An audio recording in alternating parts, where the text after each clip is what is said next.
Hello, I'm Isaac Hayes III, founder and CEO of Fanbase. Listen to what I'm about to tell you.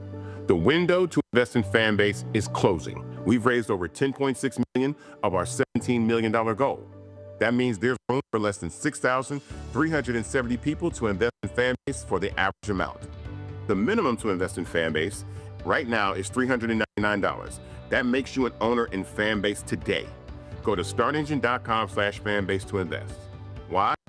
Because current social apps have taken advantage of users for far too long, with content suppression, shadow banning, harmful racist content, and no real tools for monetization and equity. Fanbase has over 1.4 million users and counting, allowing anyone to reach all their following and monetize their content from day one. Social media is the new TV, and whoever owns the apps that distribute that content have the opportunity to own potential billion-dollar companies. While big platforms with uncertain futures are failing to serve their users, Fanbase is stepping up to fill the gap. Don't wait until it's too late. Invest now, invest for yourself and your future. Go to startengine.com/fanbase. Own the next generation of social media.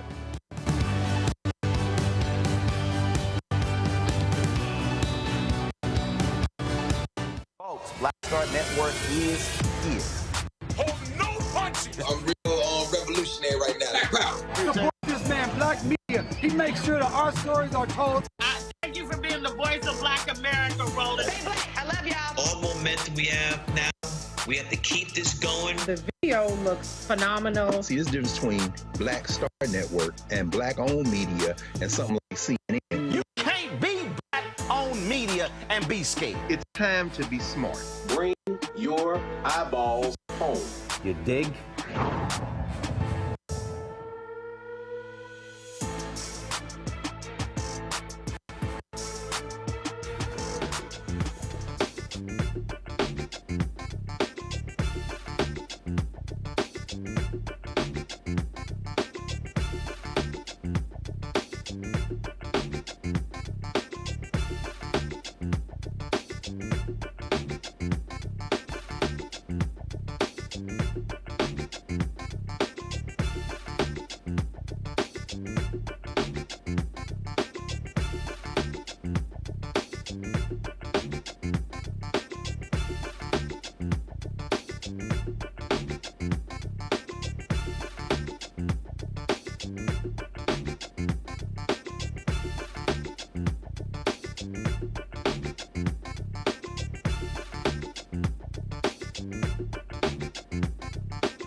I'm Isaac Hayes III, founder and CEO of Fanbase. Listen to what I'm about to tell you. The window to invest in Fanbase is closing. We've raised over $10.6 million of our $17 million goal. That means there's room for less than 6,370 people to invest in Fanbase for the average amount. The minimum to invest in Fanbase right now is $399. That makes you an owner in Fanbase today. Go to startengine.com/fanbase to invest. Why? Because current social apps have taken advantage of users for far too long, with content suppression, shadow banning, harmful racist content, and no real tools for monetization and equity. Fanbase has over 1.4 million users and counting, allowing anyone to reach all their following and monetize the content from day one. Social media is the new TV, and whoever owns the apps that distribute that content have the opportunity to own potential billion-dollar companies. While big platforms with uncertain futures are failing to serve their users, Fanbase is stepping up to fill the gap. Don't wait until it's too late. Invest now, invest for yourself and your future. Go to startengine.com/fanbase and own the next generation of social media.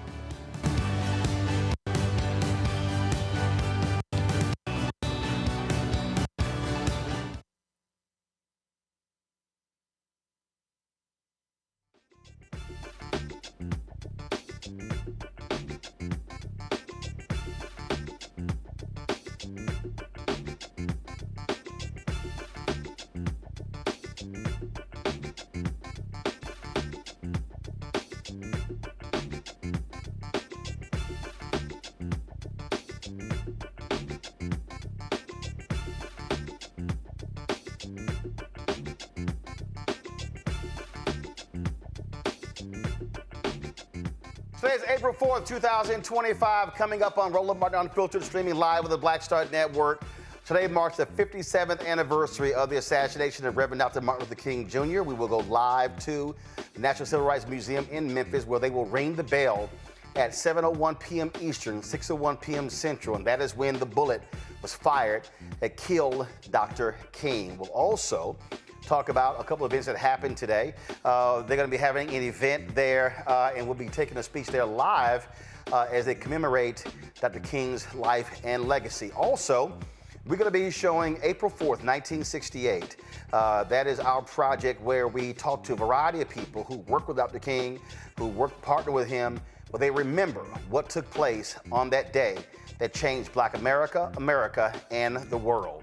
Today, folks, job numbers came out. We'll talk about what they look like. Also, how devastating Donald Trump's tariffs are to the American economy. We'll chat with economist Morgan Harper about that. Also on today's show, Supreme Court gives Donald Trump and MAGA a win when it comes to grants, DEI grants, for teaching organizations. That's issue we'll discuss. The governor of Texas under a lot of scrutiny for failing to call a special election to replace the late Congressman Sylvester Turner. Now Greg Abbott is saying, oh, well, I'm doing so because Harris County keeps having problems with their elections. It's an absolute lie, but it's their way of trying to target Harris County. Lots to break down. It's time to bring the funk on Roland Martin Unfiltered on the Black Star Network. Let's go.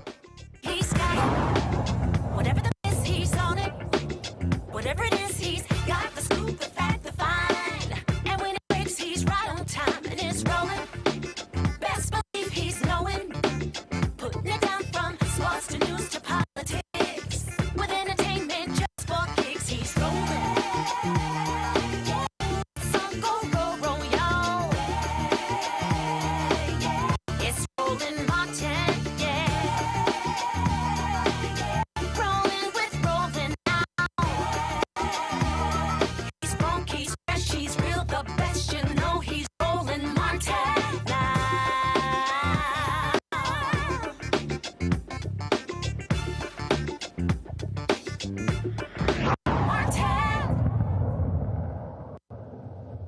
Folks, the economy is in a tailspin because of Donald Trump's stupid tariffs. The March job numbers came out today exceeding expectations, but unemployment numbers were slightly worse than expected. Yep, you can always expect that. Of course, tariffs also are playing, wreaking havoc. We're not seeing that, though, fully show up when it comes to the economy. But March, we saw 228,000 jobs added despite losing 4,000 federal jobs. You also, overall unemployment inched up a bit to 4.2%. Black unemployment rate jumped to 6.2%. Black men saw an increase to 6.1%.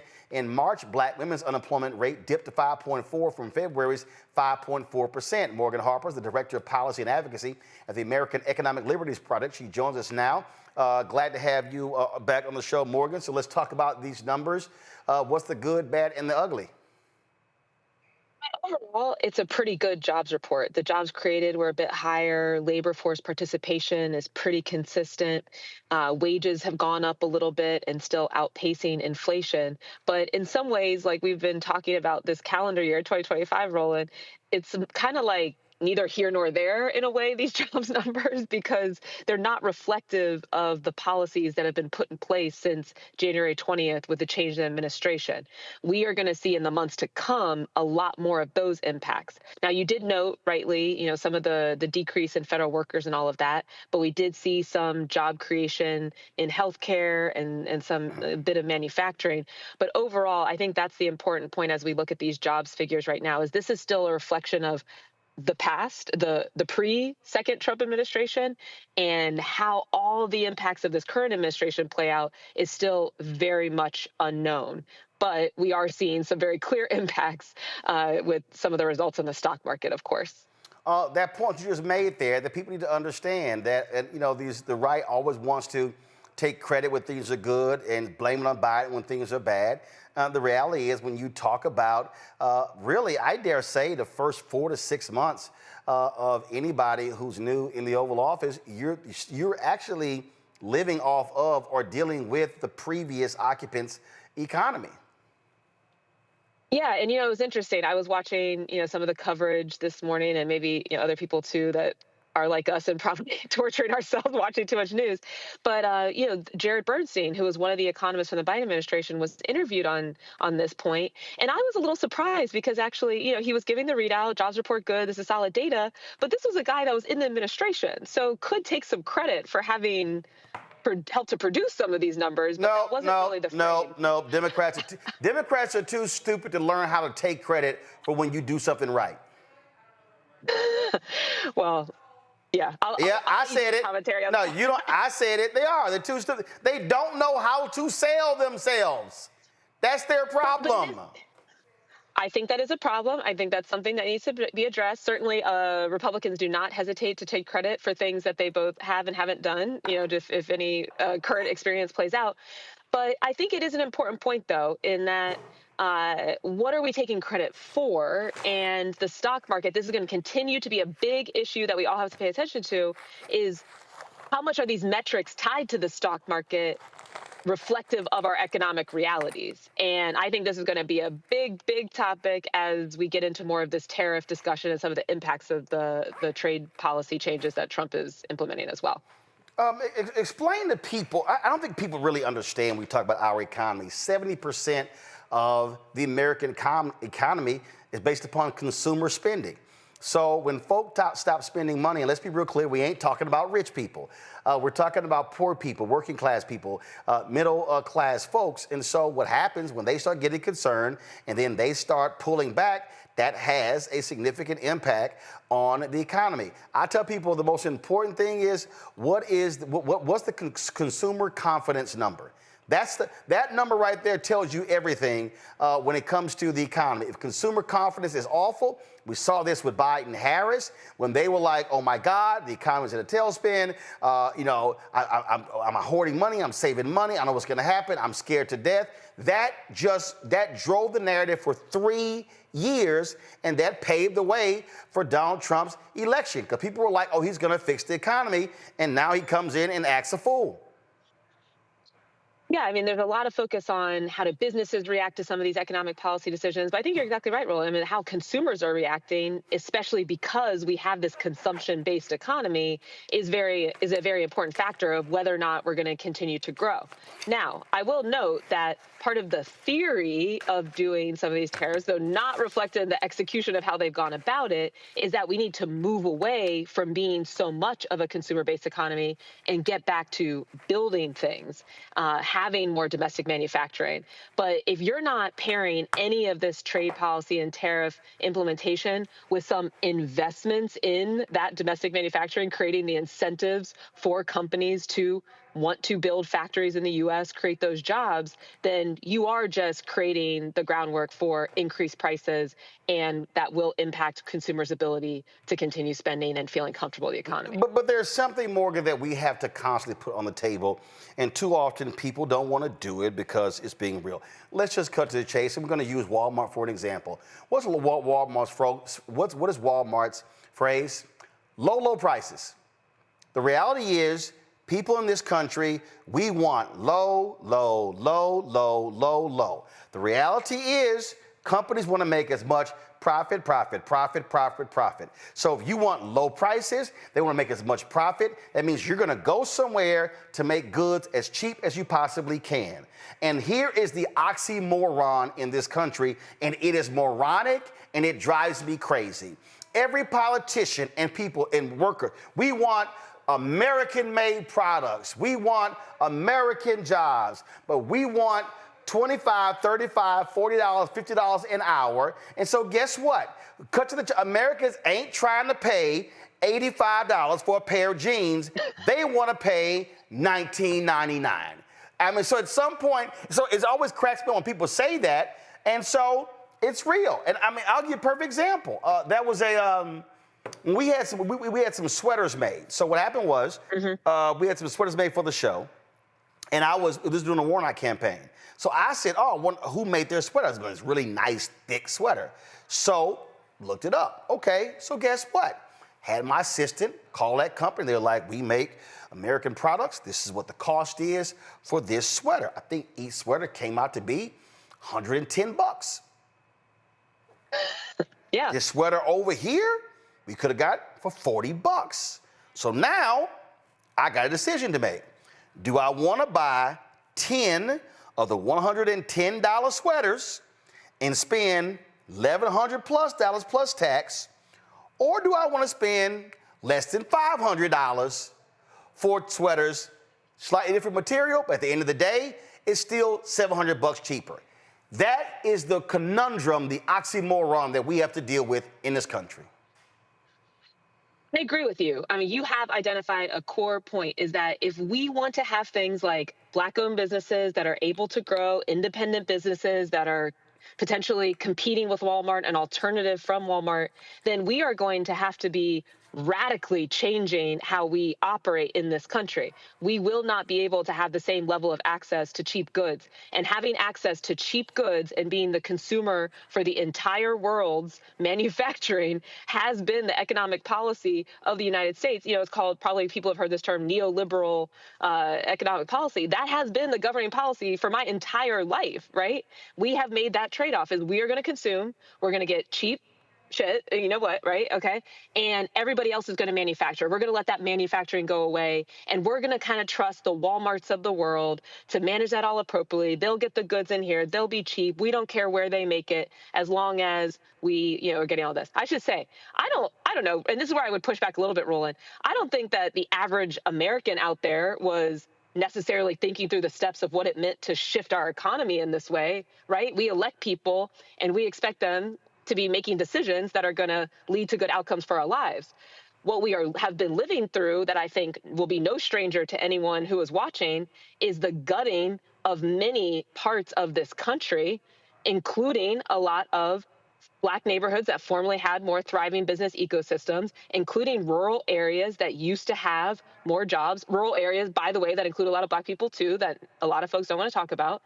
And so now we have everybody that you have to move, you have to go to the city, you have to work for the Walmart and get, you know, just a dollar raise every year, and all these big companies that are financialized. They are beholden to the stock market. They do not care about Main Street or anybody who's living around it. And that's the question for us. Are we going to continue to allow our futures to be sacrificed to have access to cheap goods? And this is the problem with what Trump is doing and the approach that he is taking. Legitimate question. It's a question you just identified, Roland.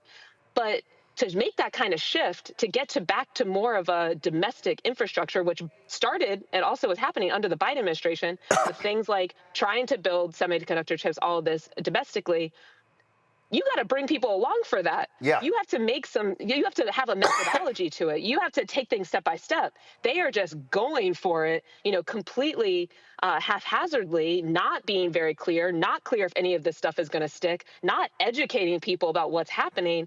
And that is a recipe for economic devastation.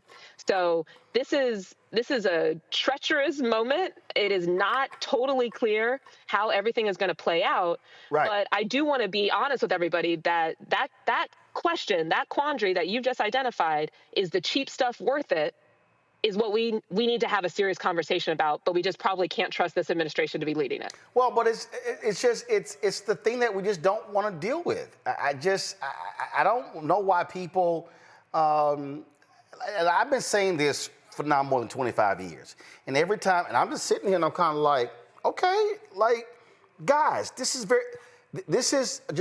are fundamental business questions. I remember when I was in Chicago and I'd moved there and I was in the Hyde Park area, I think, not Hyde Park, it was near Hyde Park. And so this guy was complaining about gentrification.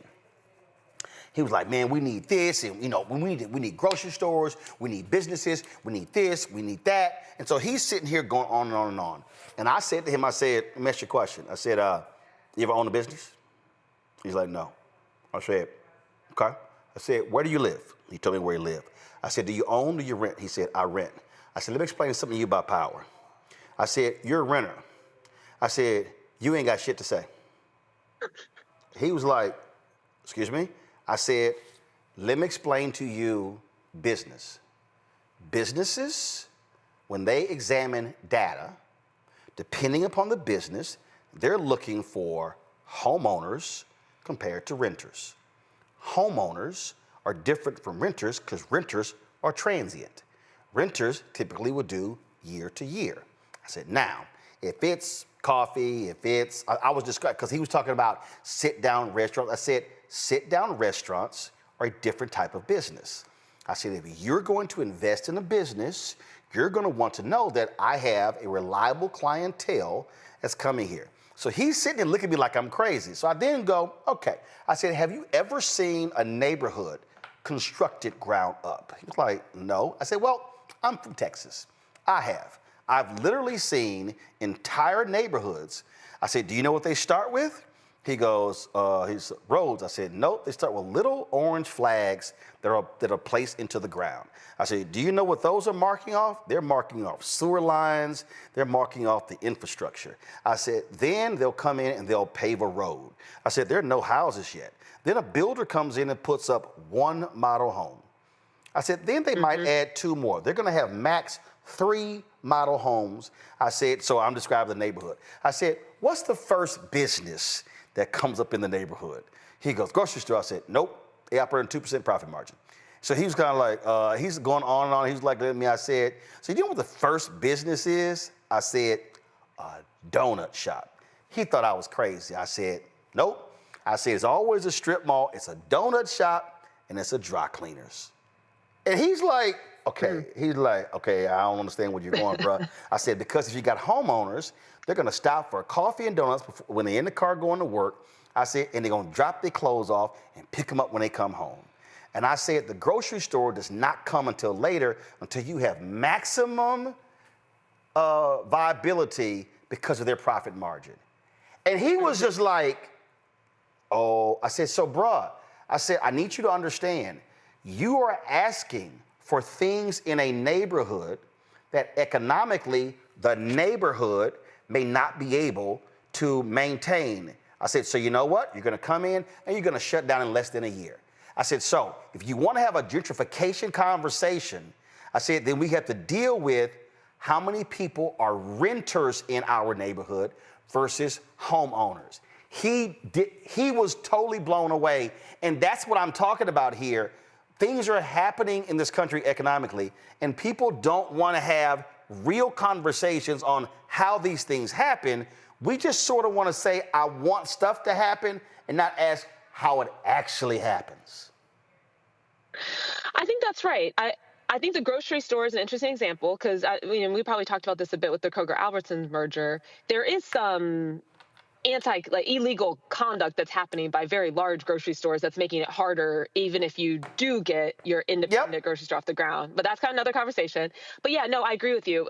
I will say, though, again, we're all busy. We're all living our lives. We all have a lot going on. We elect people to represent our interests. And I bet if you asked your average elected official, Roland, what you just described about grocery store profit margins, they don't know a thing about it. No. And that's a problem. Well, that's because a lot of the people who are in politics actually have never run businesses. So they, and that's okay.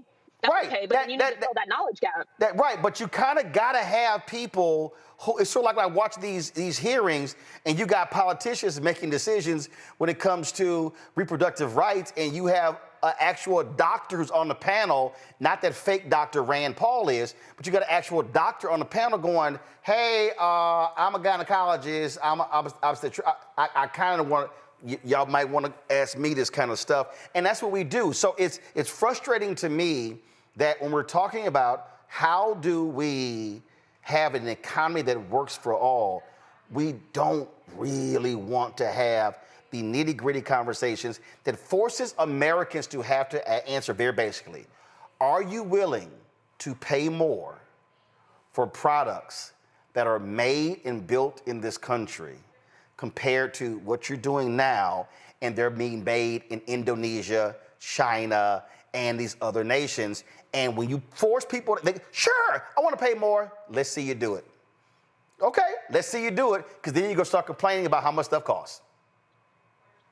Right. And especially now we're talking about those kinds of changes happening simultaneously. The alternative vision of what could be an approach is the targeted tariff, where you choose an industry, you apply a tariff, you also invest in domestic manufacturing, like, again, what was happening with EVs, for example, under Biden administration. And then people start to get acclimated to what that kind of change could be like, what it is to pay for something that is actually based here. Right. But yeah, and on that point right there, with EVs, you're going to have government subsidies that make it cheaper to buy those products. Because the whole EV thing has multiple purposes. You're helping American manufacturers. You're weaning people off of fossil fuels. It's impacting the economy. You actually have to subsidize that. And all of these people who go, the right, we're subsidizing these automakers. Elon Musk is not the richest person in the world without subsidies. His company actually was dying and was saved by American subsidies. We subsidize fossil fuel companies to the tune of billions of dollars every year. That's Exxon. And so I'm like, what are we talking about here? But that's what you have to do. I'm watching all of these people talk about AI. You need massive amounts of electricity for AI. You might want to fix the grid. But we don't want to invest in fixing the grid.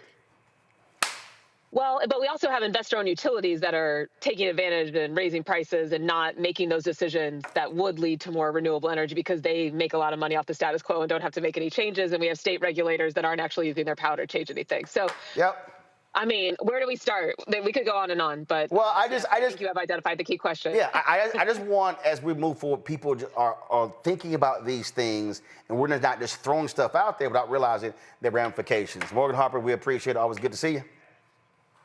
Great to see you. Thanks a bunch. Folks, going to a quick break. We come back. Tishaura Jones is trying to get re-elected mayor of St. Louis. She'll join us next. Also, we'll talk to an African commentator what's happening. The Trump tariffs could very well just destroy the economy of a very small African nation. Let's discuss next right here. Roland Martin Unfiltered on the Black Star Network. This week on the other side of change. The attacks on education, book bans, and what it means for us. Our guest, Aaliyah Logan, who will join us talking about what are the implications for the lack of investment in education, both locally and internationally, and what this will mean for future generations. Fighting back against any of the administration's attempt to essentially make sure that people are uneducated and destroy history and make sure you forget history and historical things that have happened. Check us out on The Other Side of Change, only on the Black Star Network. What's up, Geek Today in the place to be. Got Cake Out Your Mama's University, creator and producer of Fat Tuesday hip hop comedy. Right now, I'm rolling with Roland Martin, unfiltered, uncut, unplugged, and undamn believable. You hear me?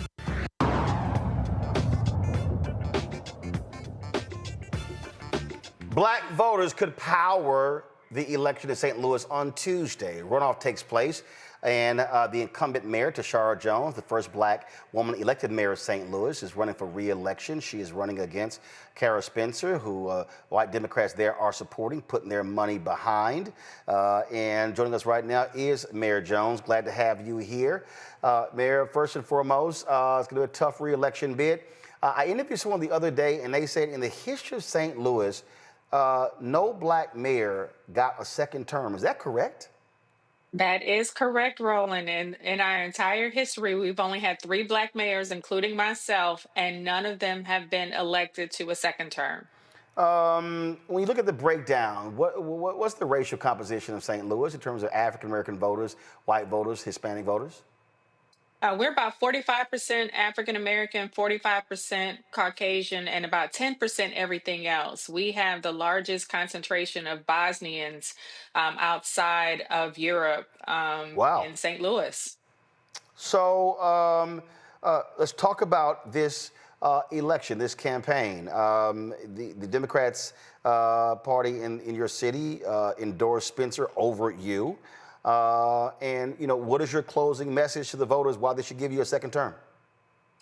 My closing message to the voters is that we have to continue the progress that we're already on. When I was elected in 2021, I inherited a crisis because we were still trying to work our way out of a global pandemic. Homicides were at an all-time high, and yes, services weren't being delivered. So my team and I have gotten to work, and we've been able to make a lot of progress.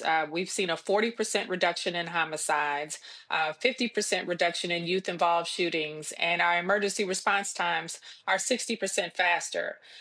You know, this is about, even if you just compare resumes, my opponent is a math major and has never run anything or managed anybody. And I have 20 years of experience in politics, elected politics, and in the executive branch.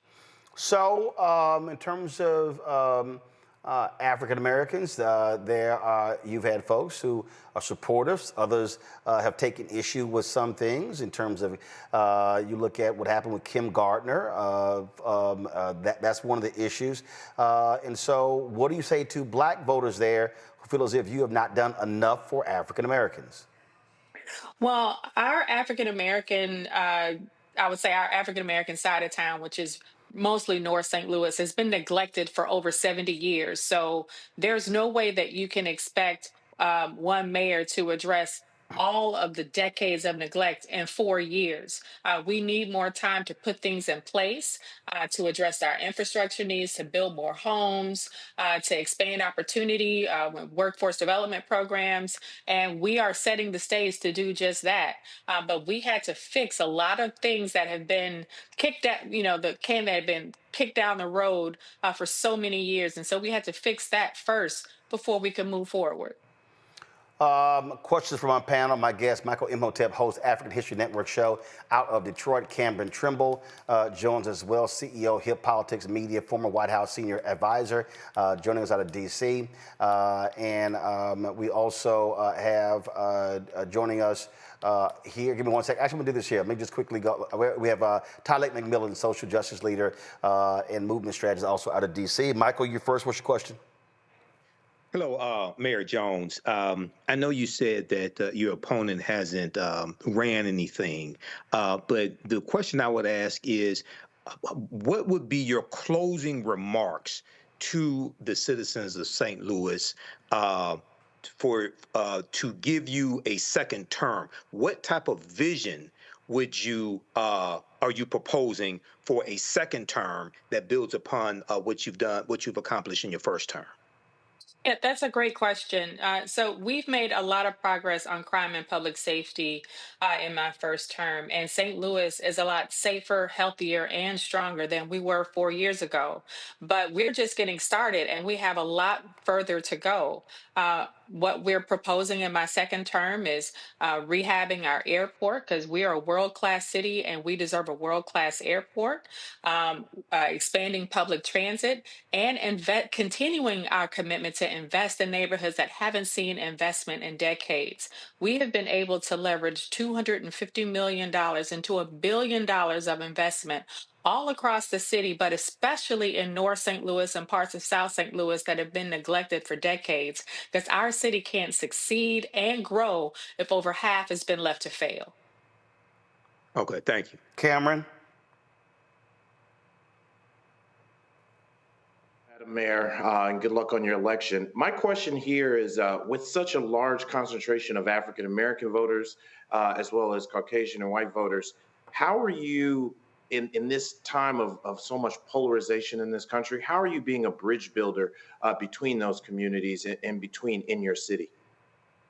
So there's no part of St. Louis that I am afraid to go in. And we have had town halls all across our city, and I've brought my cabinet to all of these meetings, trying to address the problems that the everyday problems that people have. And so I have been super accessible. And again, there's no part of the city that I am uncomfortable going in, or no one that I am uncomfortable having a conversation with. I am not afraid of the difficult conversations that need to happen in order to move St. Louis forward. Tyler? Yeah, so great to meet you, Mayor. Being the young one on the panel, I want to ask, given the significant investment that you have made during your tenure, such as the establishment of the office. You ain't the only young one on the panel. Y'all young folk crack me up with that shit. I wasn't trying to throw out who young. How about if I say, well, here the broke one on the panel. I'm just messing with you. Go ahead. See, y'all go there. See, y'all gonna make me go there. All right, go ahead with your question. Go ahead with your question. I'll take a loan, Uncle Rose. My question would be, how do you plan to ensure the sustainability of long-term impact of these youth-focused initiatives that you have created, especially considering potential shifts in funding with administrations? So when I established the Office of Violence Prevention, I did it initially with funds from the American Rescue Plan Act. And in its second year, we transitioned it to become a permanent division of the Department of Public Safety and funded with our general revenue funds. So it has been a permanent department for the last year and a half. And we work really hard at funding organizations on the ground and are working with our national organizations to secure more grant funding so we can continue this work. Final comment. What do you say to the person who is looking at the couch as an option on Tuesday? For the person who's looking at the couch as an option, this election is too important to the future of our city.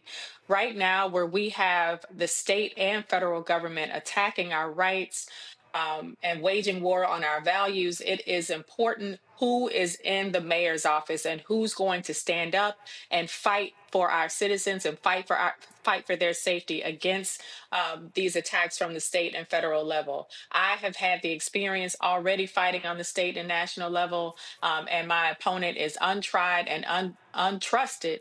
And this is not the time for amateur hour. This time calls for someone who has the experience, the relationships, and the commitment to fight for you and fight for your community, for our community.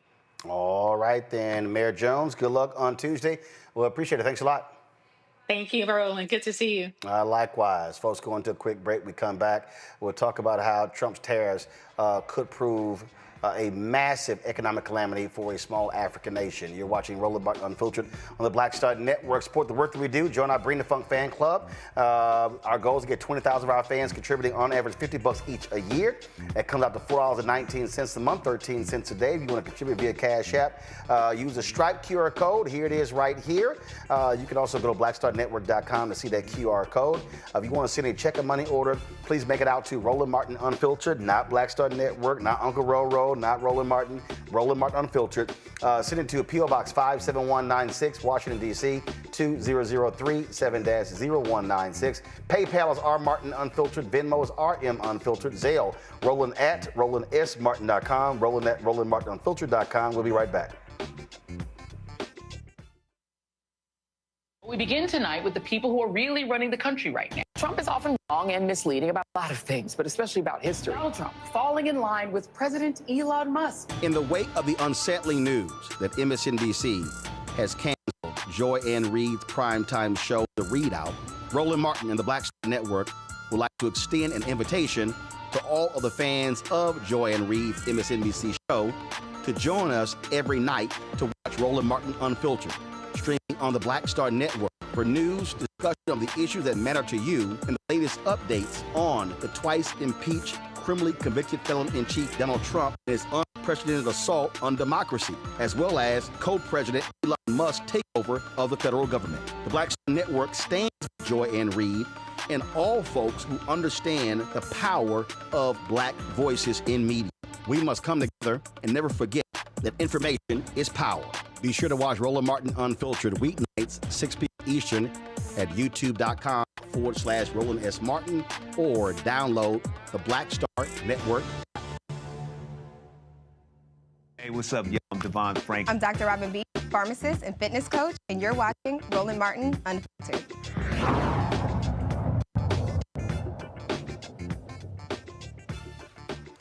Folks, do y'all remember on March 4th when Donald Trump used the opportunity, speaking to millions of people, to literally crap on the small African nation of Lesotho? He didn't even pronounce their name right. Y'all remember this? $8 million to promote LGBTQI+ in the African nation of Lesotho, which nobody has ever heard of. Nobody ever heard of. Well, that was interesting because I remember watching a clip where somebody showed that some Trump swag was actually made in Lesotho. So I guess his company was aware of this. Johanna LeBlanc Jones is right now. She is a commentator, quite familiar with what's happening there on the continent.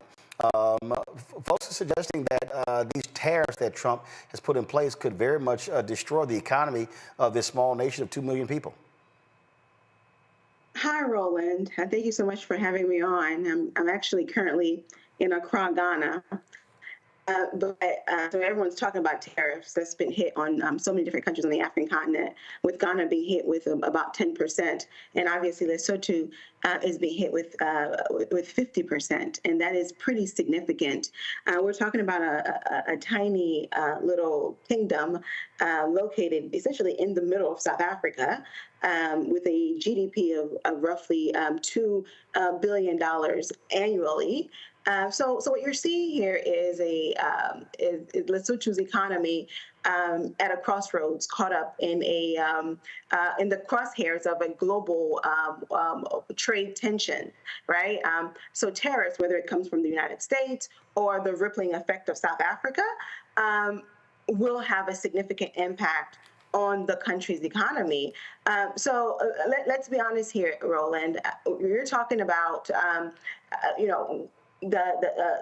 the social sector that's being hit is the exports, right? Yeah, textiles and diamonds, right? So they depend upon. So this could help. So Levi's, Calvin Klein products are made there. That's pretty interesting because I remember when Levi's were made in the United States, and when they decided to stop having their products made here, people were complaining it wasn't going to be American made, but they were citing people who wanted cheaper jeans.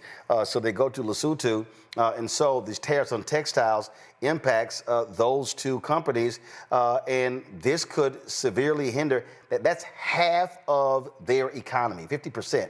That shows you how this could really hurt.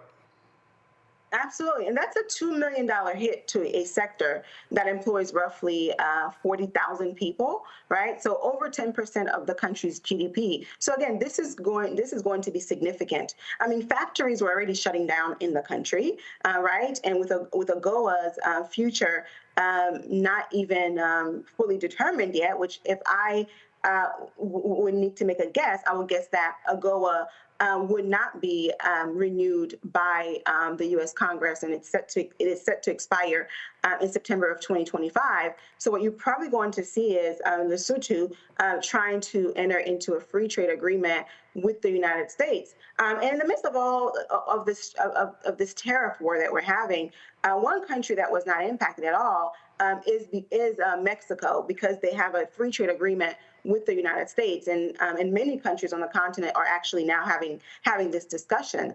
Currently, I know Kenya is having a discussion with the administration about a free trade agreement. President Ramaphosa of South Africa announced that he will be seeking a free trade agreement so that these types of tariffs don't just come up out of nowhere. But make no mistake, it's not only going to impact Lesotho's economy, but it's certainly going to impact the American consumer, right? Because the cost has to be passed on to somebody, and the companies, Levi's not going to eat the cost, right? So you and I, Roland, when we go to the grocery store, I mean, when we go to buy a pair of jeans, for example, we're going to have to pay a little bit extra because of these tariffs, because that's really how it works. There's no other way to try to spin this or to try to explain it. But what I will say, though, Roland, I think in spite of what's happening, I think it's a real opportunity, though, for African nations to implement the African Continental Free Trade Area, and it's a trade policy that more than 40 countries on the continent are a party to, and what it does is that it harmonizes the trading of goods and services across the continent. So African countries trading with each other, and so what we're saying is that if this trade agreement is implemented properly, you're talking about increasing the collective GDPs of African nations by more than $3 trillion, and also lifting more than 30 million people out of extreme poverty on a continent with 1.4 billion people. So I think now is the time for African governments to put their heads together and really get serious about the implementation of the AfCFTA and accelerating its implementation, certainly, because even though, yes, Lesotho is hit with a 50%, as you know, Roland, South Africa has also been hit with a 30% tariff. And Lesotho's economy is greatly intertwined with South Africa's economy. And in fact, Lesotho is a member of the Southern African Customs Union, right? So Lesotho, Eswatini, Botswana, and a few other countries in the SADC region. So when South Africa is impacted, so is Lesotho. So in addition to the 50%, Lesotho is going to have to make some real economic decisions because the 30% that South Africa has been hit with is going to be passed on to those countries in the region. And also to, when goods come in, they have to go through South Africa and then go to the Kingdom of Lesotho. So this has real significant implications. And the European put out a statement recently indicating how they were gravely disappointed about this measure because it's really shaking up the entire world. And I can tell you again, I'm in Ghana, and that is all everyone is talking about, these tariffs. Yeah, I mean, one of the things that Trump is trying to do, he's trying to break the backs of a lot of these companies. They're trying to, look, they were trying to force Ukraine to turn over half of their minerals worth $500 billion. Now they're trying to do the exact same thing to the Congo.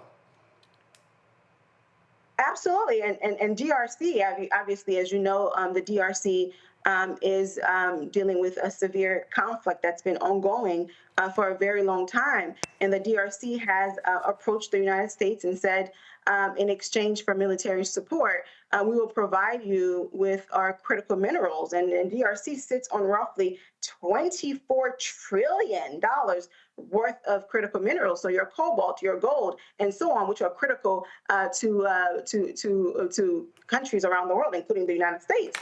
So President Trump has even announced a special envoy to DRC to negotiate how the United States is going to take advantage of those critical minerals. Here you have you're trading critical minerals for guns, as opposed to fight for peace and keep your minerals and get paid. The United States, we want those minerals. And unfortunately, this is the history of too many African nations giving up precious resources for little in return.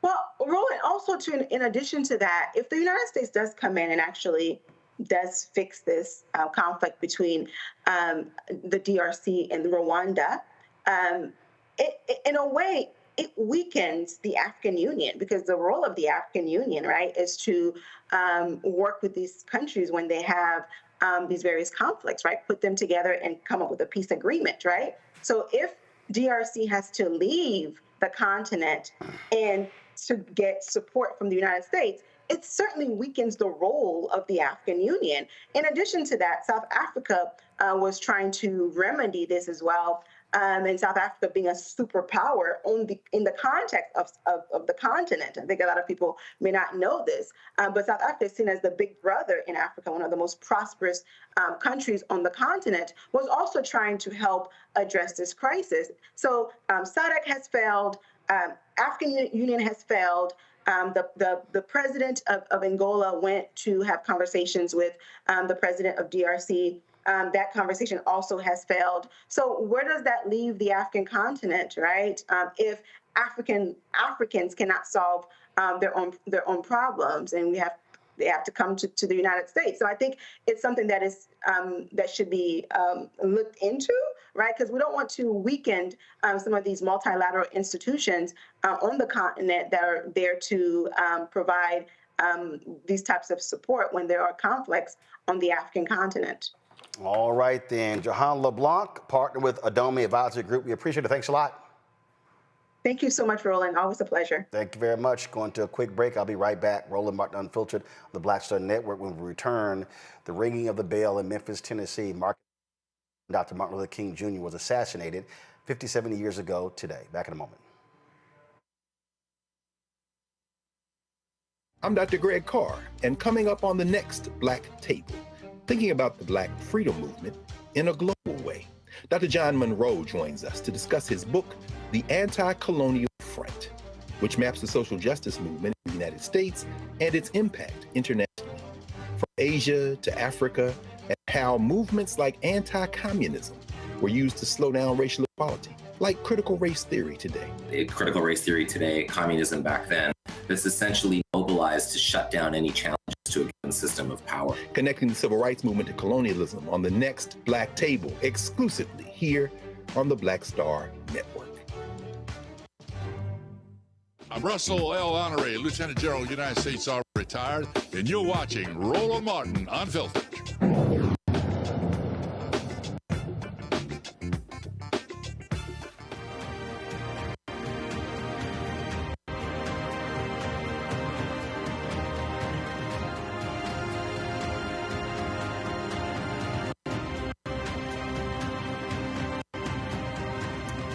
57 years ago tonight, Reverend Dr. Martin Luther King Jr. was assassinated in Memphis as he stood on the balcony at the Lorraine Motel just outside of room 306. In about 30 seconds, we'll go live to the Lorraine Motel, now known as the National Civil Rights Museum, where they will ring the bell, marking the moment, 6:01 p.m. at Memphis time, when he was assassinated.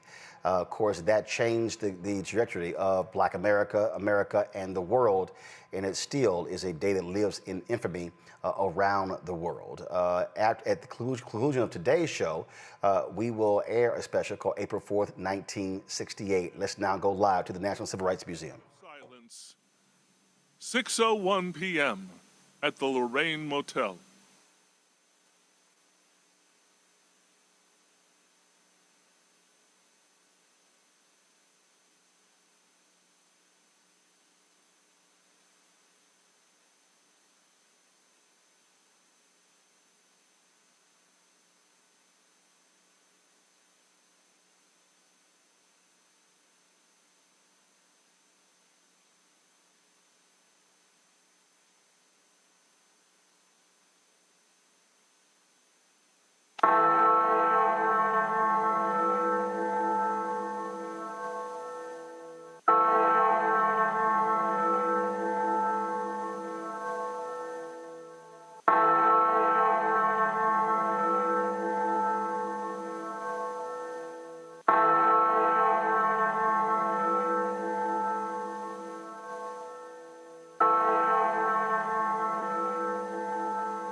Folks, there in Memphis, give me a two-shot. They're having their program there.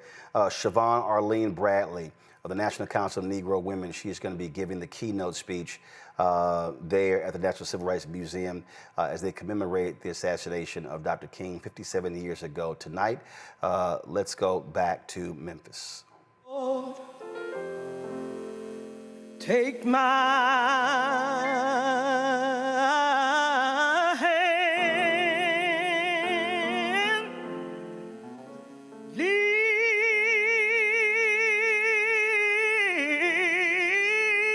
lead me on, let me stand. I am tired. I am weak. Oh,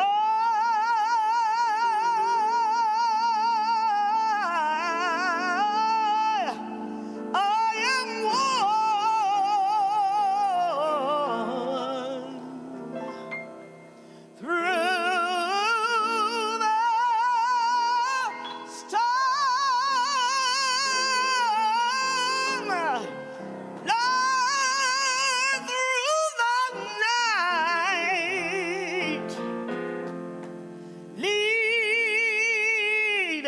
Lead me on to the light.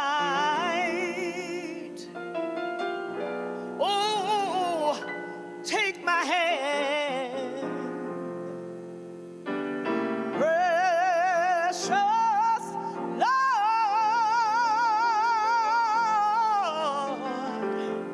I need, oh, lead me on. Oh,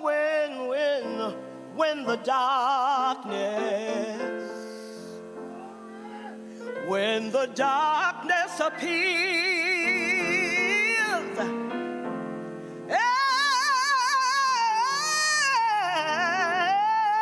and the night, oh Lord, the night is drawing near. Oh, and the day, oh, the day is past.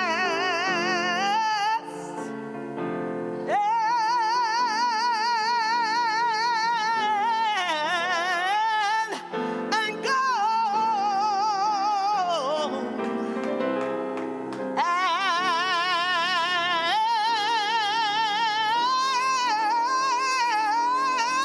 At the river, Lord, here I stand. Ooh. God, my feet. Oh, Lord Jesus, hold my hand.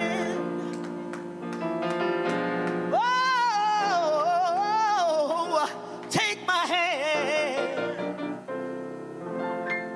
Precious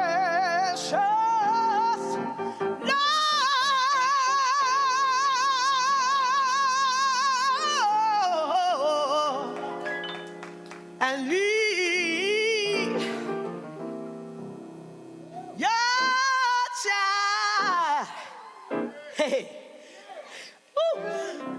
Lead your child on home.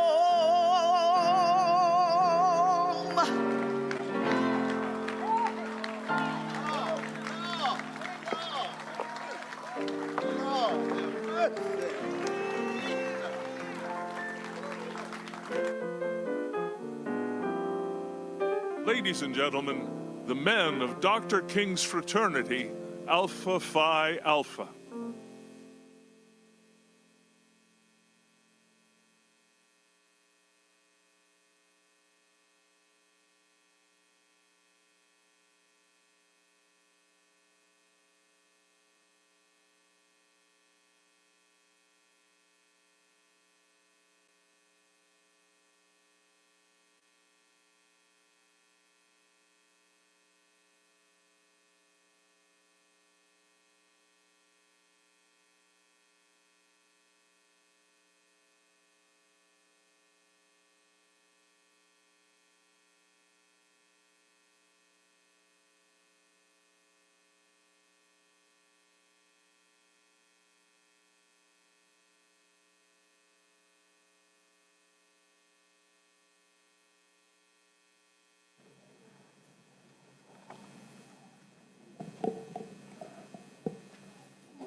Folks, we have a separate feed of this ceremony on the Black Star Network, so if you go to our YouTube channel, you can check that out. When you talk about where we stand, what is going on in this country, we continue to see the reality of the role that race plays, not just in economics, not just in politics, but also, of course, when it comes to sports. Tonight, Final Four takes place. South Carolina is playing Texas. You've got UConn playing USC. These teams are battling. And remember last year, you had lots of drama last year going on where everybody was focusing on Angel Reese as well as Caitlin Clark. And oh, white America was just enthralled. Ratings were through the roof. Folks were cheering on Caitlin Clark as she broke the NCAA record for most points, Division I record for most points ever scored in a career. Well, former NBA player Etan Thomas, he wrote a piece and he said, hey, what's going on? You got some amazing players this year. Paige Bueckers, you, of course, before she injured her knee, tore ACL. You had Juju at USC. All this was happening, and Etan said, why isn't white America just rallying around Paige like they did Caitlin last year? Race is always at the forefront. Etan Jones is right now. Etan, glad to have you back on the show. So you say that the difference is Paige Bueckers doesn't have a black villain this year. Yeah, and I guess that kind of rung a nerve with a lot of white people. You know, I mean, it was really clear that they made Angel Reese the villain after she beat Caitlin Clark, who was really kind of held up as, you know, the great white hope. She's a fantastic player. But then the media kind of went into this narrative of the villain. And that's what happened. I mean, it's not something that I made up. You know, you're looking at it where the viral image of Angel Reese doing the waving her hand in front of her face that went everywhere. And the outrage was just off the charts. And so then, you know, following the next years, Angel Reese was always the villain in anything that she did. And Caitlin Clark was praised. That's just what happened. So when I posed the question of why, you know, Paige wasn't really given the fawning over that Caitlin Clark was, I went through a few scenarios. You know, Paige has been outspoken. She used her ESPYs award to really credit Black women. You know, she doesn't have an Angel Reese factor. You know, and the fact of the matter is that a lot of the fans, not all of them, you know, but a certain demographic of fans were there for the wrong reasons. They came over to really celebrate Caitlin Clark's whiteness, not so much her talent. And it was definitely apparent. I mean, you heard all year WNBA players were saying that they were getting attacked and, you know, racially attacked and you know, at the arena, you know, online, everything like that. That aspect wasn't there with Paige. Now, she's a wonderful player. She's probably going to be the #1 pick. But I wanted to know, why isn't that demographic, you know, rallying around Paige? And I gave a few scenarios why, and that didn't make a lot of people very happy. And of course, that transferred to the WNBA, where record numbers were turning out, and what you had was a Caitlin Clark playing in Iowa, flyover state, Midwest, all those things. And many of these white conservatives were pouring their views into her, thinking she was, quote, one of them, thinking that she was MAGA. Well, when she, as you said, when not only with the ESPYs, but also when she got named, you know, a Person of the Year with Time Magazine, and she talked about the impact of Black ball players. No, they're not hating me. We're not fighting, all those sort of different things. You literally had these white folks who turned on her, and she was like, yo, it's all about basketball. And so here you got Paige coming from Connecticut, but also she's got Black folks in her life. And so your whole deal was, hey, these things are there. People got mad. Fox News quickly picked it up, and that's when a lot of the hate started coming your way.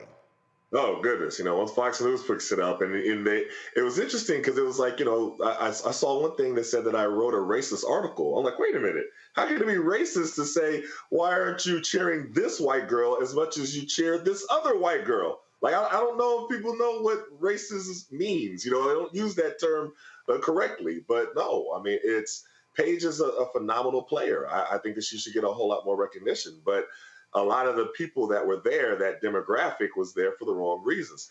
Another telltale of that was Caitlin Clark repeatedly had to ask for her not to be weaponized. And she spoke out against racism and spoke out against bigotry because it was so prevalent. It was happening all over. And every time she did, you saw that, oh, she's giving in to the woke mob and doing all that different things. There's a certain demographic that uses that language. So, of course, that's not all Caitlin Clark's fans. I'm not saying that at all. But that demographic was sure there. And they boosted ratings, and they were there for the wrong reasons, and they were weaponizing her no matter how many times she asked them not to.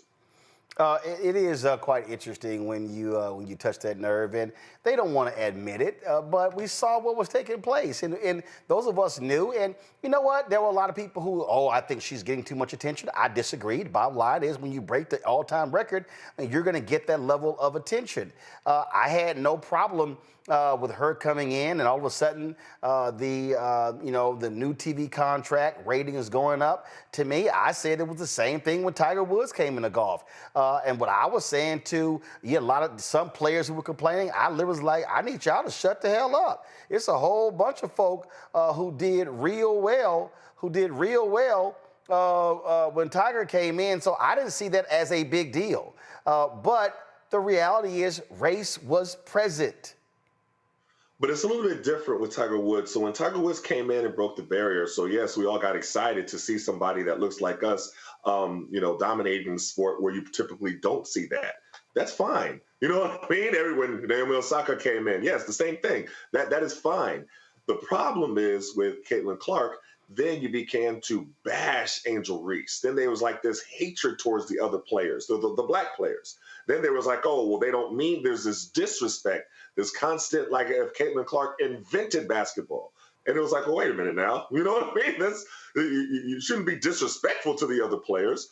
And it's not something I saw a lot of media people, kind of reducing it to saying mean tweets or, something like that. But no, they would have reacted differently if it was their daughters or wives or something like that who were on the other side of, racist attacks. And that's the way the WNBA players describe them.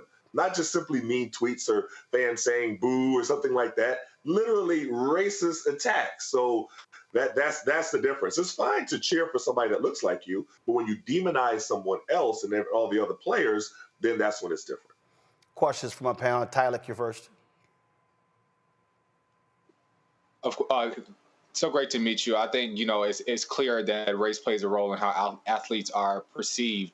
Do you believe the story romanticized because that Caitlin was from Iowa and they're trying to say because UConn is such this, this team to be to compete with, that it made it a little more difficult for the other story to be told? Personally, I think So when Caitlin Clark spoke out and spoke out against racism, you saw a lot of them get upset with her. When she liked a tweet, you remember when she liked a tweet from Taylor Swift, and the tweet was something with... It was regarding Vice President Kamala Harris. Right. And you saw how upset they got. Ooh, they were pissed. That tells me that it wasn't about, where she was from. They were trying to weaponize her and make her something that they wanted to make her as a symbol. So, I've heard a lot of people say that, well, it's the location or, how many points she scored. And I was like, okay, that's fine. But if that was the case, then you wouldn't have been upset of her liking a tweet. You wouldn't be upset of her denouncing racism. Indeed. Cameron. So glad to be on with you, Etan. UConn women's basketball is home to arguably probably, if not the greatest, 2 or 3 or 4 of the greatest WNBA and basketball players with Maya Moore, Diana Taurasi, and Sue Bird that all come out of their lineage. So UConn has had such a spotlight on them. But coming out of last year with the Caitlin Clark versus Angel Reese, do you feel that, I know with Juju going down with that unforeseen and tragic injury and so forth, was that something that you felt was being set up again because they saw that play work before, kind of the white, black, the couple different parts of the country, and maybe there is foil for Paige to be pitted against in kind of the national media? Oh, 100%. I think that the way that Angel Reese was demonized, she talked about having death threats. You know what I mean? That is not just mean tweets or people booing her. She talked about literally having death threats. She said it happened all the time. After she was demonized, she was demonized so much and it was interesting when waving the hand in front of the face. Caitlin Clark had done the same thing the game before that. And they all thought it was cute. She was on like a little commercial, waving her hand in her face, and everything was fine. But then when Angel Reese beat her, and she did it, then she was demonized. She was unprofessional. She was all these different things. Ghetto. She was, all these things happened, and they drew the line in the sand, like in bright red MAGA ink. And it wasn't, it's not a stretch to be able to see what happened. So then from that point on, one was demonized and one was put on this pedestal. And it's not any fault of Caitlin Clark. Caitlin Clark didn't do anything to, she actually spoke against this all the time. It's that demographic of fans that wanted to use her that way were the issue. Michael. Hey, Eaton. So in reading your article and remembering back to when Angel Reese, the 2 years where she was battling against Caitlin Clark, do you think here it's possibly also a lack of a rivalry, a lack of a rival in general that will draw the attention of spectators, especially those who may not normally watch college women's basketball? The reason why I say that is because I remember when LSU won one year, defeated Iowa, and then you had the rematch, right? For a lot of us, even though I do understand the racists out there, and I think race was part of that, but for a lot of us, it was just like a rivalry. It kind of reminded us of Magic and Bird, and I'm from Michigan. Okay, it reminded us of Magic and Bird as well. So do you think? Hold on, Roland. Let me think. So do you think in this situation with Paige Bueckers, part of it? I do understand racism is there's an element of that, but do you think that part of it is lack of a rival that draws the attention of spectators? Okay, hold up. First of all, Michael, do you watch women's basketball? No. So you watch women's basketball? WNBA, I watch a little bit. Okay, all right. No. So did you watch Iowa play LSU? Did you watch Iowa play LSU? Yes. Why? Why? Because of the rivalry. Okay. It wasn't for me. It wasn't a black-white thing. No. It was a rivalry. Okay. So for you, it was a rivalry. It was a rivalry, and it got a lot of attention. Here's the here's the reality. It caused me to tune in. Here's the reality. We can talk about the Magic Bird rivalry. That was race. Were there people who watched that because they wanted to see two hoopers? Absolutely. But the reality. First of all, Boston damn near whole starting five was black. Okay, but the reality is that was positioned as Larry Magic. That was them in the finals of the NCAA, and then you go into the NBA. And the reality is that was a racial dynamic to it. Anybody who follows boxing, one of the most highest, I think it's still the highest, the highest bets placed on a fight was what? What was it? Anybody know? Well, which one? Well, it's been a few of them. Back in the Ali days. It's only one we talking about. A white dude and a black dude. Floyd and Connor. No. It's a white dude and a black dude. Going back to Jack Johnson? No. George Cooney. Now it was Cooney. Jerry Cooney. Jerry Cooney and Larry Holmes. Right. Jerry Cooney, Larry Holmes. That was a white. I remember that fight. That was a white-black dynamic. The Great White Hope. So the point Eton's talking about is, and again, when boxer Tommy Morrison came on, they were hoping he was going to be the Great White Hope. Well, so what Eton is laying out is the white-black dynamic. White guy champion, the black guy villain, however they play it, that dynamic has always played. And even if they don't characterize, to your point, Magic Larry, Magic wasn't the, quote, villain. In Boston he was. L.A. Larry was, that black dynamic was there. I'm from Houston, and Eton knows the documentary shows it. If you were black in America, 9.9 out of 10, you were cheering for Magic. And if you were white, 9.9, you were cheering for Larry. And if you were black in Boston, you were cheering for Magic. Right. Like I said, I do realize there is a racial component to this.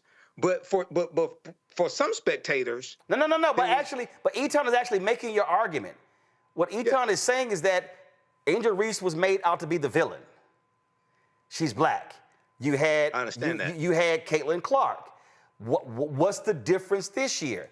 He's literally saying you don't have the racial dynamic because you don't have the villain. The villain was not created. And unfortunately, the villain is always, in these dynamics, it's going to be a black-white thing. That's what.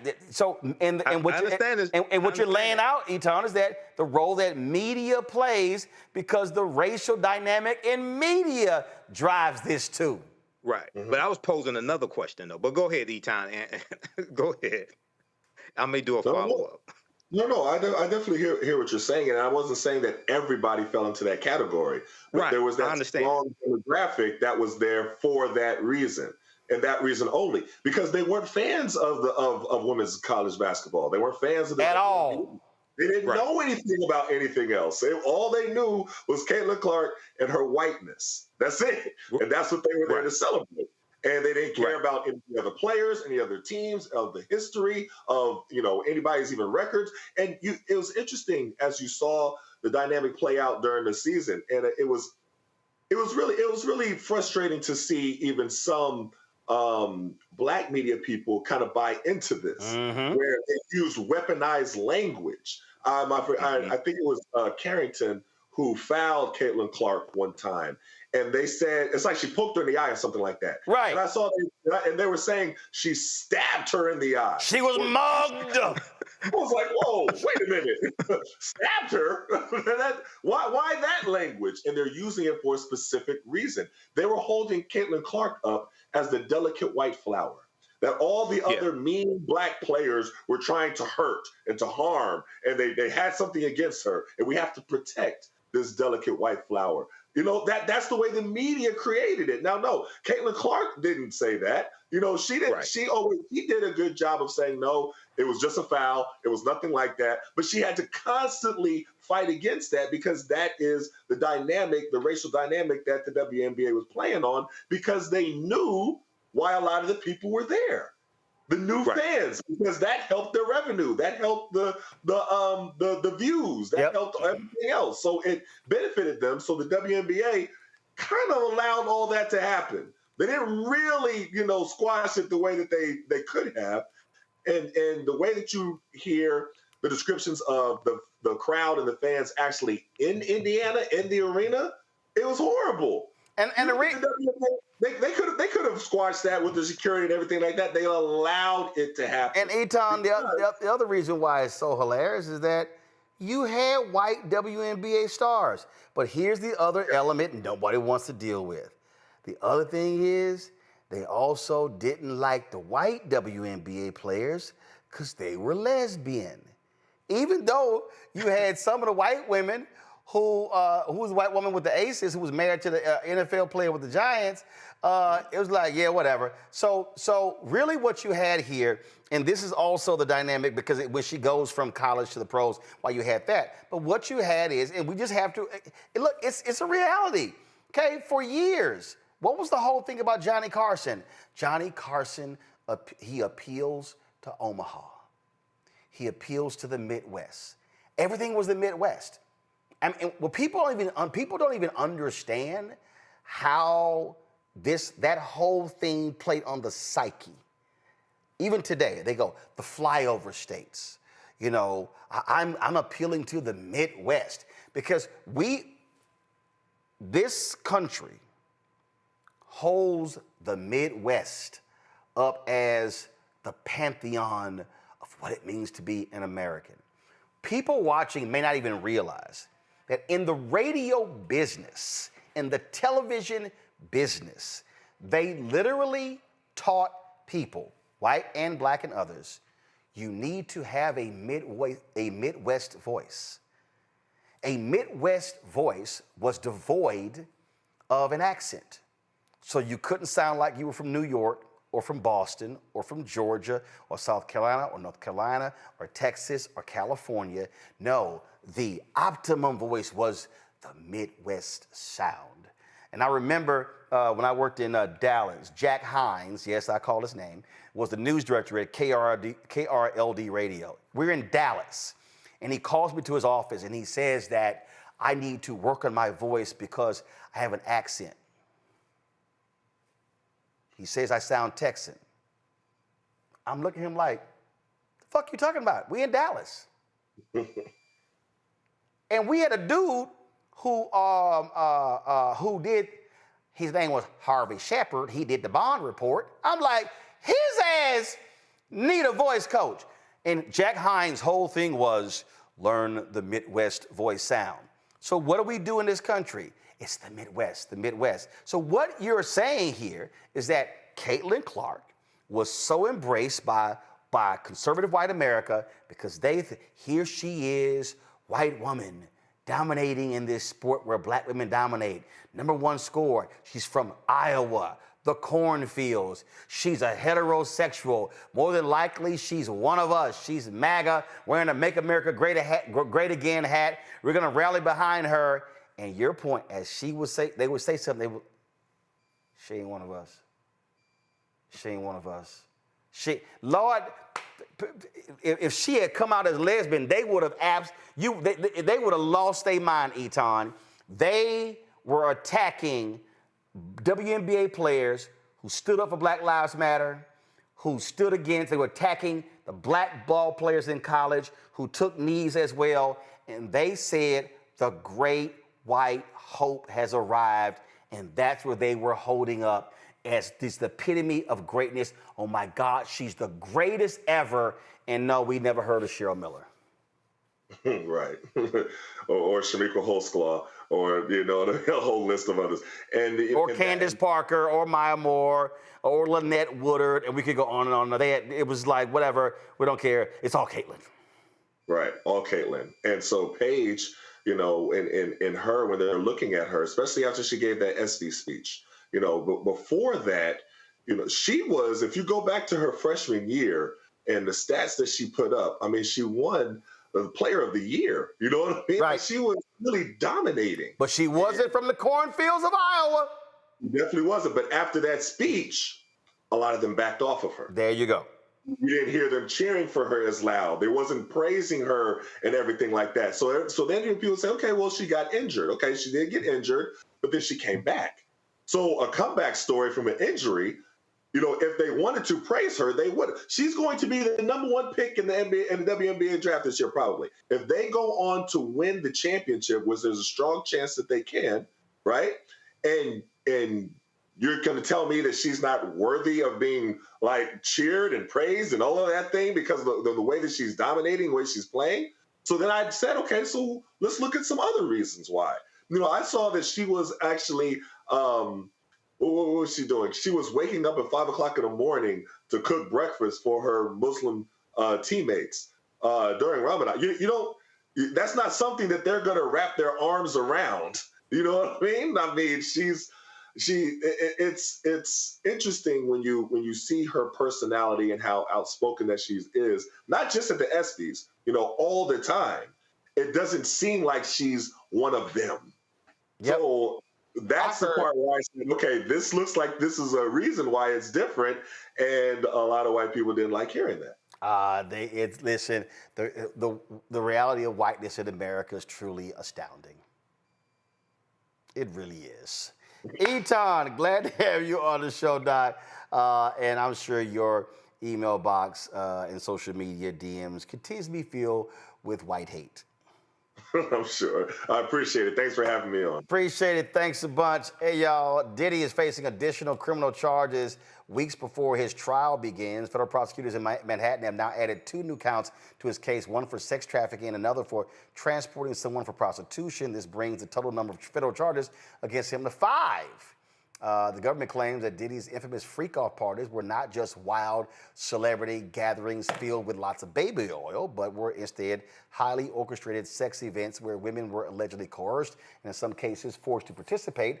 Prosecutors assert that behind the fame lies a darker operation involving abuse, intimidation, and exploitation. Diddy's legal team maintains that he's an innocent man and that all activities were consensual. He continues to plead not guilty to all charges. He's in custody at the Metropolitan Detention Center in Brooklyn with jury selection for his criminal trial set to begin on May 5th. Comedian Bill Burr has been ripping Elon Musk and Donald Trump left and right. Well, he had a moment on the red carpet that we thought was quite funny while celebrating Conan O'Brien getting the 2025 Mark Twain Prize ceremony at the Kennedy Center in D.C. Burr was a little irritated when these reporters kept asking him about his support of Luigi Mangione, of course, person who was accused of killing the United Healthcare CEO. They also were asking him about all other sorts of things. And he was kind of like, you know what? Y'all are really getting on my nerves with these dumbass questions. What about your reaction to Luigi Mangione? I was reading up, that perhaps you've been supportive of what he did. What is your take on that? If you're reading up, I don't think you read up on it. Because I said what I felt about it, and I said what a lot of people said. Some people took it that way. So could you clarify what you think? No, I'm not going to just have some controversial moment so you can get clicks. I'm not doing that. I'm here for Conan. I'm not doing all this. What do you bring up next? The Middle East? I went to summer school 3 out of 4 years in high school. I'm not qualified to talk about this. I was just what do you think about global warming? You said about Elon that he was ruining Earth, I saw on The View. You were critical of him. What do you think of all the boycotts, like even the violence I don't watch that's the going news. on at Tesla? I don't watch the news. I have no idea what's going on. I watch Instagram. I watch people wipe out on motorcycles. I watch lions and hyenas fight each other. This is the things that I do. And I don't think you should be asking a comedian. You're a journalist. Comedians are on top of current events. No, that's weak. That's you guys passing the buck. You guys need to have balls again, which you don't. You guys always goes, should we be thinking this? Duh. You guys present stuff like that. You guys have balls. You need to get your balls back. And it's not my job. I am a dancing clown. Get your balls back. See, Cameron, here's why I think that was fascinating and why it was so good. And that's because he's right. The problem that we have now, people are so stupid today. And yes, I'm going to use stupid. People are so stupid today that they are going to comedy concerts thinking they are going to fucking lectures. They are showing up at comedy clubs, listening to comedians riff on what's happening in current times and sitting here going, I really don't think that should be your perspective. You should be weighing in on that because you're actually wrong. It's a comedy show. They are making fun of, light of. The problem that we have in this society is that we are looking to comedians, entertainers, musicians, and singers as fucking policy experts as opposed to listening to somebody sing, watching a movie, listening to a comedian. Now, when somebody decides to go into a whole different phase, I get it. When Bill Burr or Dave Chappelle or someone else, when they are in on a television show, on a podcast, whatever, they are being funny. They are being comedians. They're making light of. But this is just insane how we now are looking to comedians as if they are U.S. senators. Yeah, it's a shame. I'm a huge Bill Burr fan, and I was enjoying his most recent stand-up special. And I listen to his podcast pretty regularly, and he talks about it. I'm actually happy that somebody pushed back on these red carpet moments when a lot of celebrities have to go through that little laundry list of outlets. And he came back with something that was both funny, true, and poignant. I think it's just it more so points to kind of the lack of leadership people see, and also that lack of that education is that we're only only looking at entertainment almost for everything. We need to go to entertainment to learn stuff. We need to go to entertainment to be entertained. We're going there to how we should think, what we should be saying. I think the freedom that comedians need to be able to make something funny. That means sometimes you have to defend a comedian where you don't like the joke, but the freedom that they should be able to be able to hone their craft, to be able to find their audience and make somebody laugh, shouldn't be infringed upon. And I'm so glad that he, it's easy to say that when you're an up and coming comedian. Bill Burr is arguably the biggest current active stand-up comedian out there, maybe next to a Kevin Hart or Dave Chappelle. And for him to use his platform to push back on what people are trying to do and then shine a light on the polarization of media and politics, I thought was quite entertaining. So even though we don't look to comedians for that, he actually in that moment both made something funny and made another poignant point and insight into society. I just think people are idiots today. I mean, we're going to comedy shows and you shouldn't make fun of that group or that. The hell are you talking about? That's what comics do. They make fun of everybody. It's like, really? Is that what we're, to me, that's the problem. But what's driving me crazy, and see, this is why, for me, when it comes to Bill Maher, I'll say Bill Maher's full of shit. Because see, what Bill Maher wants to do is, Bill Maher wants the best of both worlds. Bill Maher wants to have serious conversations, policy-driven conversations with policy people, but then wants to say, oh no, I'm just making jokes. Why y'all making a big deal? Don't cancel me. No, when you choose to cross the line and go from comedy to policy, that's a different deal, okay? But when you're talking about a comedian, you make the jokes. I don't care, okay? Listen, I don't like the N-word. Comedian uses it. I know what they're doing, but guess what? You're not gonna call me the N-word off stage. Ain't gonna happen. I understand that. I just think that what has happened is we are now, and this is why I hate, and he's right, these dumbass media people. That's why he says, what are you gonna ask me next? About the Middle East? What are my views on it? That's the problem. We are looking to comedians for their take on economic policies between Russia, Ukraine, China, South Korea, North Korea, and the African continent. That ain't what they do. Yeah, absolutely. I would agree. I would think that a lot of folks are becoming oversensitive. I mean, especially in things, and I think we see that throughout time.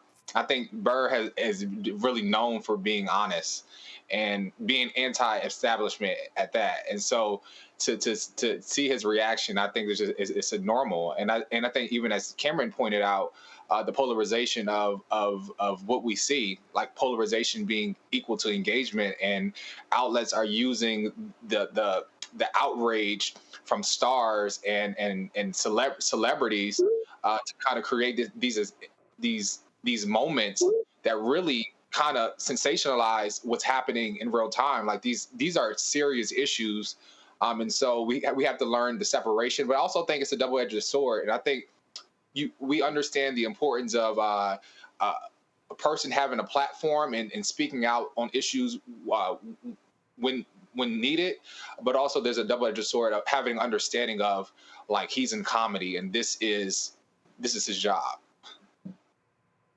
Yeah, it just drives me crazy, Michael, when news people, I don't know how many times you look at these shows and they're booking comedians, and so what are your thoughts on the tariffs? Now, if you're booking them to be funny, just to make light of stuff, I get it. That's why I used to trip when I was watching. I'm like, Fox would have Dennis Miller on. I don't give a shit what Dennis Miller thinks about public policy. Who's that dumbass on Fox News, Titus, who was some wrestler, who's now a show host? I really don't care what You're sitting on Fox News holding a fucking wrestling belt, and you want me to listen to you about public policy? Nah, ain't gonna happen. Well, yeah, I feel the same way when I see Charlamagne the Guy out on the show talking about politics, or I saw Amanda Seals on MSNBC talking about politics. But they're radio people. Tom Jordan was a radio person. They're going to do that. But I'm just saying, comedians, they make fun of stuff. They actually tell jokes, and we're treating them like they are, think tank CEOs. Well, 9 times out of 10, that may be the case, but looking at this piece from Huffington Post, it appears that the reporter was asking Bill Burr about comments he made on his December 9th, 2024 podcast, not his comedy show, but his actual podcast. Right, but even in their podcast, they're cracking jokes. Yeah, but if you do this if you put this out, this is on his YouTube channel, because I just looked at this. So he said, quote, "None of these news programs are talking about the incredible lack of empathy from the general public about this because of how these insurance companies treat people when they are at their most vulnerable. I love that effing CEOs are effing afraid right now. You should be, by and large, you're all a bunch of selfish, greedy, effing pieces of shit, and a lot, etc." So when you put something like this out on a podcast, out in public, on your YouTube channel, then if you have a reporter and you're on the red carpet, to me, it's a fair question to ask you about what you said on your podcast, not in your comedy show. I'm not asking. On your podcast. I don't give a shit what a comedian has to say. I don't really give a shit what a comedian has to say. That's fine, but no, I'm telling you, that's what I'm saying. But I don't give a shit on their own show, right? So I don't give it. But is this podcast? Is it podcast about a funny podcast? My point is, when comedians do podcasts, they're comedians. They're not public policy people. What has happened is we have degenerated into a society where we are treating a comedian the same way we do an analyst or a think tank person or elected official, and I think he's right. I believe that's the mistake. If I'm on that red carpet and comedians are coming by, if I ask them a political related question, I'm looking for them to crack a joke about it. I'm not looking for an in-depth breakdown analysis on Trump's tariffs. I'm not. Yeah, well, but this isn't Trump's tariffs. This is somebody who. I know that. I understand that. And what I'm so if you talk about this on your podcast, this is out in public. This is on his YouTube channel, okay? So if somebody asks you about what you said in your podcast, and then you try to deflect as opposed to answer. Now, if he was just playing, then he would say, hey, well, that's my funny podcast. I was just playing, etc. But I don't see anything wrong. You've been in the media longer than me because you're older than me, but I've been in the media 15 years. I've done hundreds of interviews. Yeah, so if somebody put something out on it, I interview comedians. Yes. Entertainers, directors, but if somebody has something on their podcast about a murder, okay, and then I ask them about what they said, don't flip out on me because this is what you said. Now, if you want to say you were playing, I'm still going to say flip out. Because, see, here's the deal. I'll give you a perfect example. Khalid Muhammad comes to Fort Worth, Texas, to give a speech. This is after he is suspended by Nation of Islam Minister Louis Farrakhan. And so here he's giving this speech. And so I cover the speech. All right, so we publish the story. I get called in the next day from the editor, and she's like, I don't understand. We have a problem. I'm like, what's our problem? She says, she literally is like, here's your story, and here's the Dallas Morning News story. Well, the Dallas Morning News story, the reporter talked about where Khalid Muhammad said, I came here to pin the tail on the honky, not the donkey. He wrote about how they got searched. He wrote about these different things. Not one item in his story did he write about what Khalid Muhammad actually said, what the focus of his speech was. My story didn't have any of that because you know what? I've covered Nation of Islam speeches before. Of course you're going to get searched like the Secret Service or even more so. That shit didn't mean anything to me. And I said to her, shit, y'all need to call his ass because he didn't write what the hell happened. So I said, now, difference is he was a white Jewish reporter. I'm black. And I literally said, call his ass and tell him he did a shitty job. So the point here is this here. When you're talking about how do you operate as a journalist, your job as a journalist is to decide what I want to ask somebody about something. And Bill Burr was absolutely right. They were looking for a clickbait moment. It was News Nation and Newsmax. Those were the reporters. And so I've been on red carpets. And the point I'm making is I think what has happened in our society in news media, we have elevated comedians, entertainers. It's no different during COVID. I'm watching CNN, and they literally are asking Magic Johnson and Dougie Fresh about COVID in the black community. I'm like, what the fuck are y'all doing? Where on this show, we had experts from Meharry. We had actually black experts. What happens in national media, what they have done is they don't want to have real substantive conversation with real substantive people. They rather just bring in the entertainment piece. And so what Bill Burr is saying is, don't ask me that shit. I am a comedian. Go talk to somebody else who deals with this stuff. I totally get it, and I think he's right. We spend way too much time elevating what a comedian said, a singer said, entertainer said, versus real people who know what the hell they're talking about. Okay, so in response to that, if that is the position that comedians who put out a podcast don't care, who talk about a murder on their podcast don't care, because listen to this, it doesn't sound like he was joking. So if you don't want a reporter to ask you about what you said on your podcast and it doesn't appear that you're joking, maybe you should stay in your own lane and just tell jokes and don't deal with politics. Nope. Guess what he did? Things like that. He answered the question the way he wanted to answer the question. He's like, whatever. And then what did he say? Nope, we ain't doing. What did he say? We're not doing that. You want clickbait. Then he said. Then he said, what are y'all gonna? Then he said, what are y'all? Then he said, what are y'all gonna ask me next about the Middle East? And again, what has happened is comedic audiences, some people, as well as the general public, we have now said to comedians, we're going to take the things that you say on stage seriously. Jamie Foxx wasn't on stage. Jamie Foxx, no. Follow me here. That is a stage. That's a platform.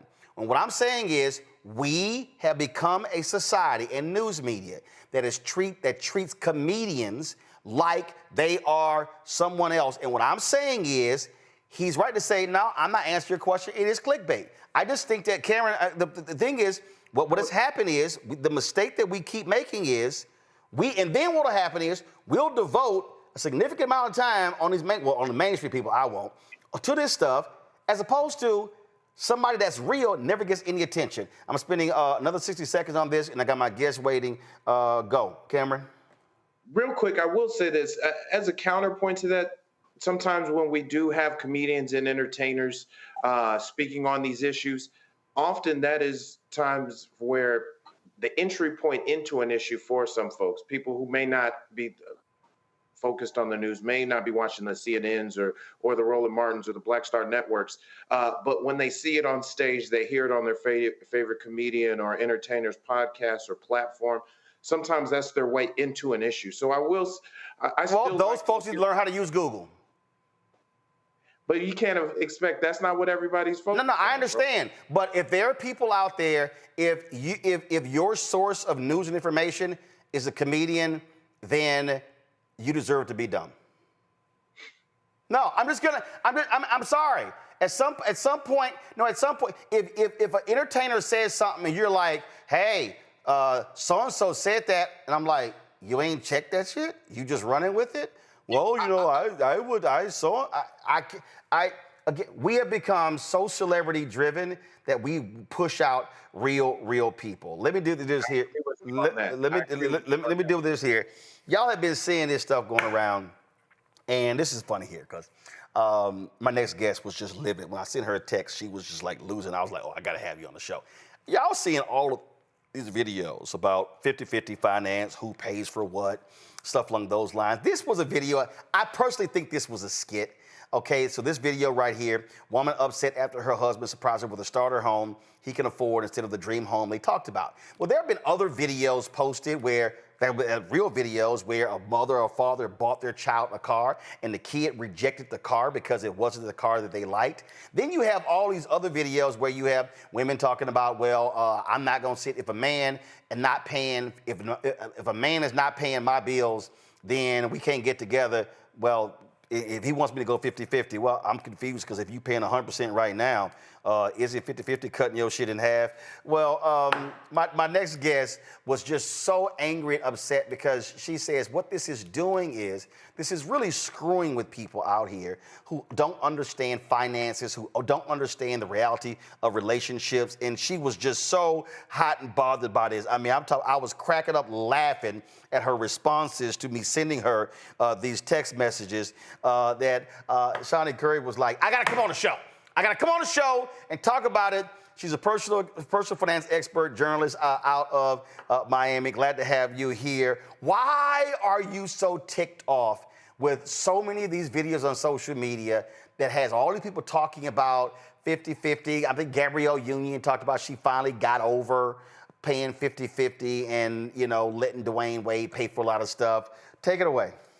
So largely, I think what individuals who, and it kind of plays into what you were talking about before, how you were just talking about essentially formulating your full opinion about something given to you by an entertainer, right? I think that is playing a large role in where people get information from. I'm particularly annoyed by that type of rage bait content, the 50-50 type of conversations, because I look at things like the CPI, which is the Consumer Price Index, right? You can look at things like stagflation, where you're just looking basically at the cost of living is not keeping pace with earnings, right? There is a huge deficit there. You hear individuals, even how you mentioned the child who gets a car. When you see the average car payment for a brand new car, it's $742. For an old used car, it's going to be $542. Do you think that at this particular time, while we are in this particular economic climate, that we should be spending an iota of time discussing who's going to pay what? Do you think from a social economic position that we should be berating each other about the size of a starter home? Like, is that really the conversation that we should be having at any time, but largely right now, while everyone else is consumed about, drops in stock market, while we're talking about tariffs, yet the conversation seems to be to keep us largely very single and very, very broke. So I do get very annoyed by the content. Well, here's a perfect example, okay? When you see, I mean, listen, we now have a proliferation of relationship shows, relationship experts, personal finance experts. I saw a video today from somebody who was a business coach, and I was kind of like, what business did you actually run? And it was a joke. I was kind of like, so you're the #1 business coach. Okay, gotcha. So here's what's interesting. So when you have these people having these conversations, and people are watching this stuff, and they are going into relationships with these thoughts in terms of how things should be, in terms of what you should pay for, who's paying for what, and stuff along those lines. And then it's, oh, well, if a man is dating me, then he has to pay all of my bills. Maybe that's marriage. I'm trying to think, like, how you been paying your bill before I got here? And things along those lines. And then, well, no, I remember this one video, there was a woman, she literally left her husband because he lost his job and he couldn't continue to pay the bills. I like, damn, you just walked out. And what's happening is people are forming their views about personal finance based upon this, when a lot of this stuff is literally illogical when you talk about how do a couple build wealth and handle finances. This ain't no I, my, it's supposed to be we, us, our. So I'm going to stick and stand by the statistics, right? That's the part that makes the conversation just more irrational. I think the first video that you sent to me is one that you saw me commenting on, where the lady said she went on a date with a guy. I think the guy had to be an engineer, and she asked him at the date, the first date, she wanted to know, well, what are going to be your contributions into my life. And I really steer clear of rage bait as much as I possibly can. But I actually think that she was giving a real account of her actual dating experience per se. And I just thought, number one, okay, if you don't know this person, you've never met him, and I have sons, right? I have a 12 and a 14-year-old that is slowly matriculating into the dating world. And imagine going out with a woman that you're just meeting, and one of her dating questions is whether or not you're going to be making financial contributions to her. I just thought this was ridiculous. The other part that makes it ridiculous in terms of just getting to know people, sometimes people ask me, well, Shawnee, do you think I should be asking someone on the first date their credit score? Okay, so in the event that the person has an 800 credit score, let's say they have an 850, on what basis can you begin to use that information to decide that this person is going to be a fit for you, largely, right? So you know that they have a good credit score, so maybe they pay things on time. But unfortunately, that might be a predictor to how they might interact with you, but it's not the strongest one, right? You need some actual interactions. Also, just because, couples, right, is large how our predecessors were able to even build wealth through home ownership. So when you're looking at the average income, and this is from the Statistics Bureau and Labor Statistics, right? $62,000 is what the average American brings in. I didn't break down the social economics as it relates to race, but typically, just because of the amount of institutionalized racism, typically is just going to be lower than what the typical standard is. So when you look at the average income for now that's for an individual.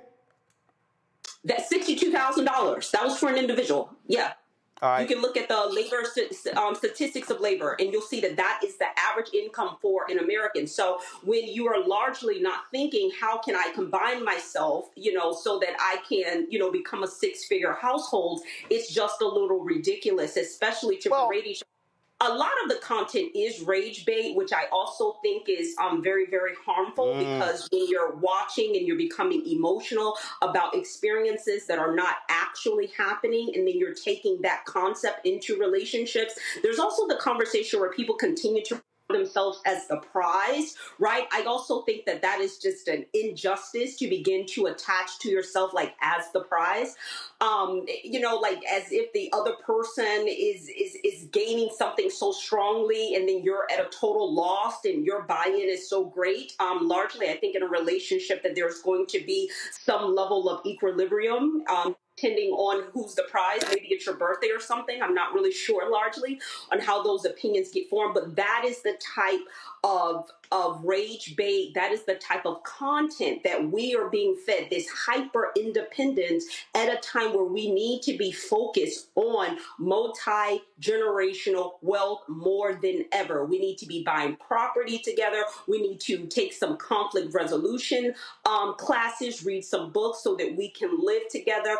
There's some other statistics that support that individuals, couples, families are now living with their families. So what that means is mom, dad is living with grandma and their two children, right? Typically they're renting. That conversation needs to move over to them owning so that they can live into that house for a period of time, maybe about 3 years, and then they can move into house hacking, pull some equity out of the property. I'd like to see more conversations like that as opposed to the rage bait content. It's just not functional. So you just said something that, like, here's a perfect example. I'm going to go to the panel after this with questions. Perfect example, okay? So when you see all these conversations, it's, the man, he got to pay for all of this. He got to pay for all of this. He's got to cover all of the bills. And then it's like, well, my account and all this nonsense. My sister, the older sister, she was talking about when they went to go buy a house, and the guy goes, "Oh, this is great. With your two incomes, y'all can get this level house." And I think it was like $400,000 or $500,000. My sister was like, "Pump the brakes, player." She said, "We gonna buy a house based upon one income. So if anything happens with the other income, we good." But the other thing there was, we're gonna buy a house with one income, and we're gonna sit here and save as much of your income and save, invest as possible, as opposed to this idea of your money, my money. And when you talk about this rage content, I think what it's doing is it's causing people to bring a single perspective into marriage, which is supposed to be we, us, our. John Hope Brown was on Cam Newton's podcast where he said, marriage is not addition. Marriage is multiplication. He said, it ain't 2 + 2 = 4. He said it's 2 + 2 = 12. He said, you need a partner who can help you multiply your income. And so when you see a lot of these videos, these people have no idea. So this whole, again, well, I'm going to pay these bills, you're going to pay these bills, as opposed to, no, what's going to happen is we're going to look at what we are making together, what's going to be our lifestyle, what do we want to save and invest, so when we hit 50, 55, 60, we don't necessarily have to work, because over the last 20, 25, 30 years, if you got married that young, then that's what you've done. You've not just spent all your money and you've lived a single life while married. Right. There's also this other statistic that should play in your mind when you're looking at this type of rage bait type of content. Even when it's even real, it's still kind of rage baity in terms of just keeping you dollar delusional and constantly being financially distracted, is the loneliness study. That would be a really good study to look at. 1 in 3 Americans are lonely, right? So when you continue to feed into this rage bait content and think that it's actually reality, and this is the way that you should be forming relationships financially, in the long term, it's just not working for individuals. I also looked really closely at that particular statistic when it got into loneliness. It was also centered within the space of income. So those that was locked into that average income of $62,000, they were more likely to be lonely at 79%, citing their loneliness. So overall, this particular content, whether it's being rage bait or it's actuality, it's not functional. In my everyday life, where I have been working in the arena of personal finance for the last 15 years, that's not what I'm seeing. Here's what I'm actually seeing. Just this week alone, I was working with one of my clients. Both of the individuals are educators, so maybe you got an income of about $50,000 each individual, right? Currently, the wife is now going to be taking on all of the expenses in the household so that the husband can go to medical school. Hold on, hold on. I want you to just run past. You just said so the husband's going to go to medical school. The husband is in medical school. He's currently enrolled. He's been there since January. So largely our conversation is about, Shawnee, how am I going to maintain the amount of debt that I'm taking on? Hold up before you go there. Wait, before you go there. But you said the wife is going to be paying all of the bills. Yes, she is. Now, to your point about that rage bait content, Lord, these folk will be going crazy if they said that. Now explain why you, sitting down with this couple, why they made that decision for her to say, I'm going to use my money I made to pay all the bills while you do this.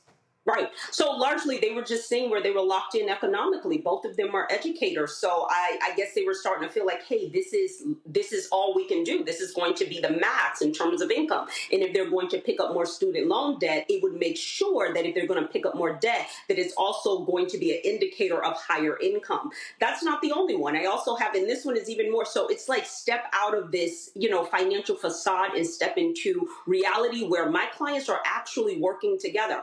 I have an engineer, the wife is the engineer, the husband is an attorney. They were right at the brink of getting a divorce because one of the things that we lack within our community, because we have so much post-traumatic stress from institutionalized racism, and then we don't know how to completely wash ourselves of our childhood. So all of those intersectors come in, and then we have an issue when it comes to marriage. But these two individuals, engineer, as well as an attorney, right at the brink of getting a divorce. They had already spent $10,000 separately, and they have not even made it to the divorce proceedings. This is just what's happening in the mediation back and forth with the attorneys. At some point, I meet with the wife because she is looking at the amount of debt that she's coming into. I said strongly, right? If you're looking at the amount that you are spending, this is before you get a divorce.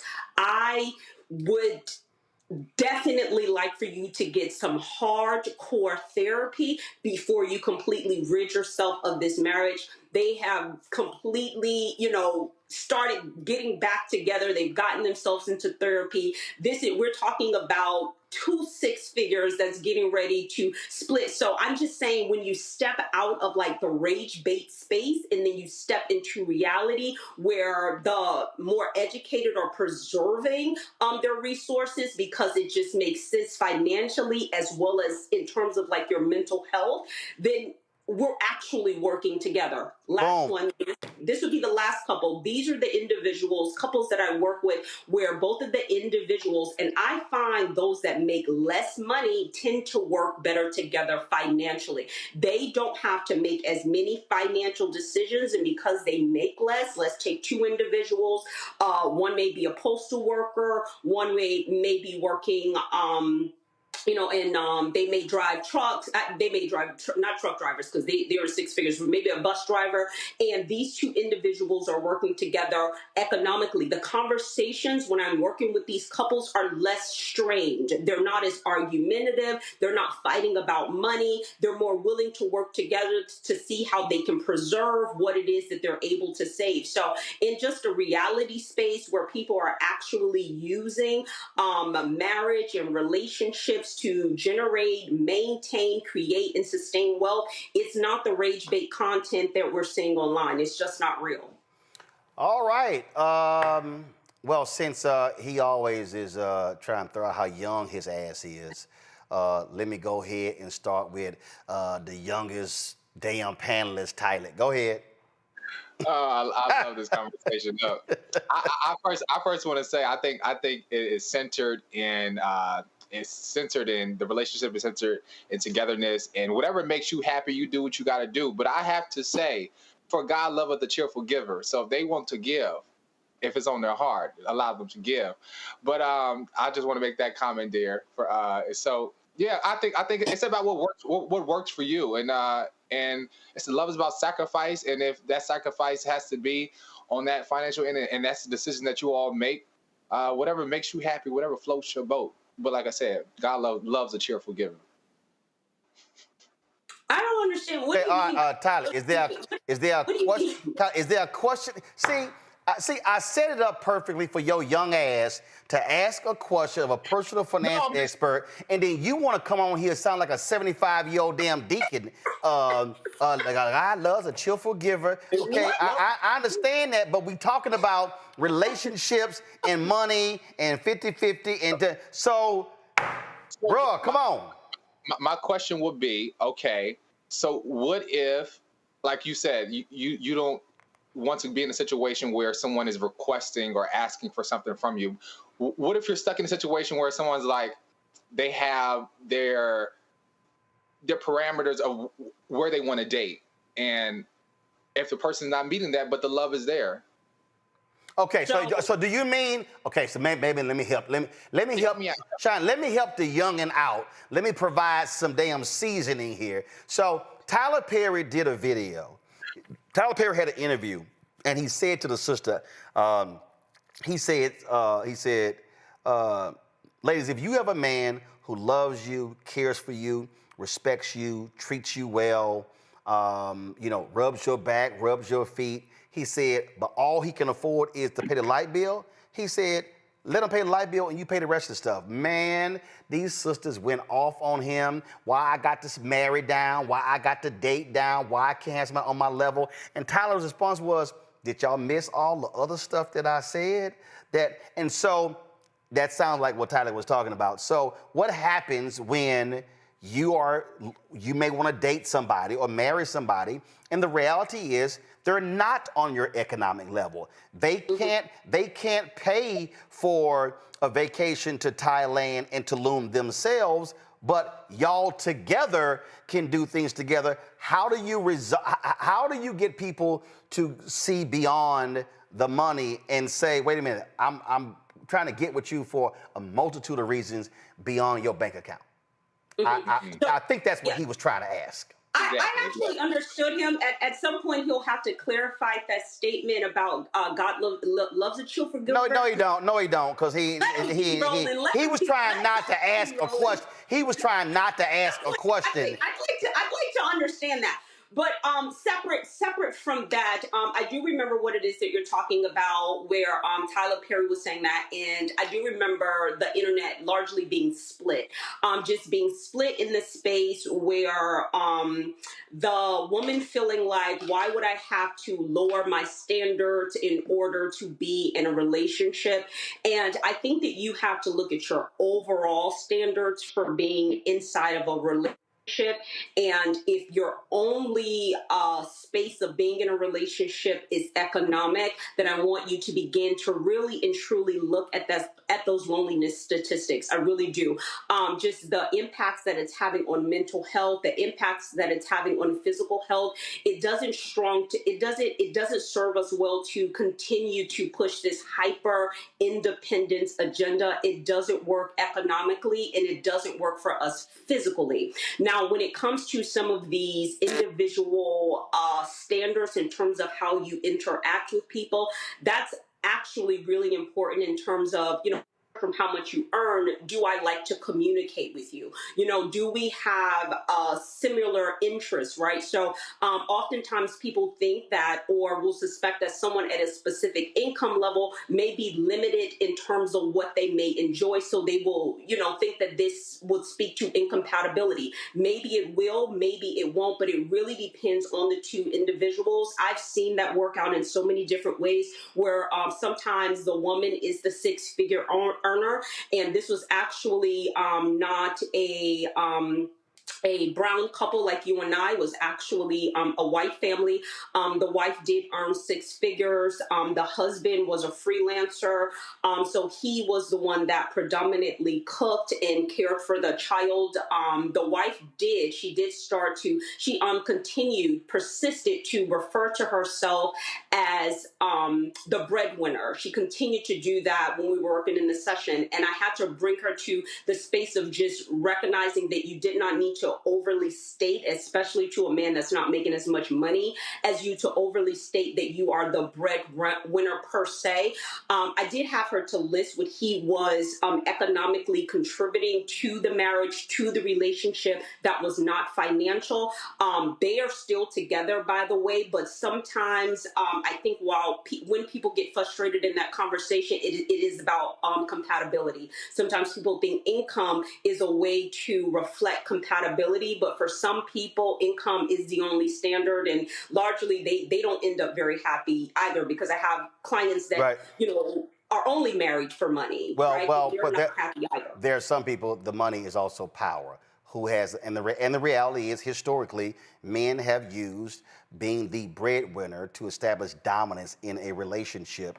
And that's one of the things that you're seeing. Michael, question? Very quickly here, Shani, what advice do you have for single people who are looking for a long-term relationship? What advice do you have for them regarding having realistic expectations in the partner? Because a lot of our expectations are shaped by media, music, songs, movies, things like that. And as we've been discussing, a lot of that is just totally unrealistic. You mean realistic expectations? She's a personal finance expert, so you mean within about money? Narrow that down. Within money. Got it. Realistic, things like that. So now hold on, Michael. Let me also. So when you say realistic expectations, Michael, do you mean like when she described the teachers, meaning let's look at your career, let's look at trajectory, and so you may not have a career path that's going to take you from 50,000 if you're 34. By the time you're 55, you're going to be at 150,000. Is that what you mean when you say it can be career, it could be earning, it could be earning potential. Got it.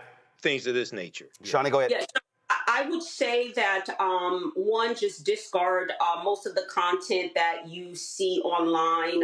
Even if you think that you find it funny, it would be a good idea to start protecting yourself from some of that content, because if you continue to see something, then you'll actually think that it's in reality. Yep. I think that it's really good for you to spend time with individuals within your family that are actually in a healthy relationship. I never said a perfect relationship, but I said a healthy relationship. I was surrounded around marriage, so it's a really just like a kind of standard within the space that I lived. My social economics, I would say probably the average income within that particular neighborhood was maybe about $45,000, and then we're talking maybe about 20 something years ago when I was inside of those particular neighborhoods. But I remember seeing families. And I remember seeing homeowners. So those that are single, I would say that you need to have conversations with individuals that are actually married, and get them to be vulnerable about the things that have worked really well and the things have worked really poorly. Get them to start talking about assets, right? Get them to start opening up those IUL a lot online. Get to start looking at that and say, can you explain this to me? Why do you have this for your wife? A lot of my clients come to me, and and the men that work with me, they care about their wives. So when I'm online, it feels very shocking to me, right?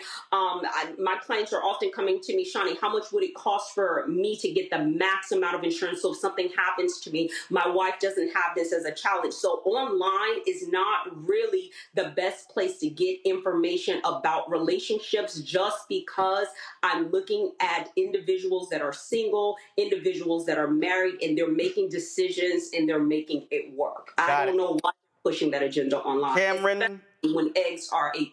Cameron. Thank you for this insight. I wanted to go somewhere a little different. There was a recent article that came out talking about how currently there are actually more African-American women, more non-Black men and more non-Black people at Howard University and in our HBCUs than there are actually African-American men. And we've seen how Black women are some of I think the most educated class. And we understand like a lot of times that education has a correlation to earning potential, finances as that goes. So it feels like we're on a trajectory where we're actually going to have more men, especially on Black men, who are going to be consistently in this generation and in generations moving forward, probably less educated and therefore probably earning less than women.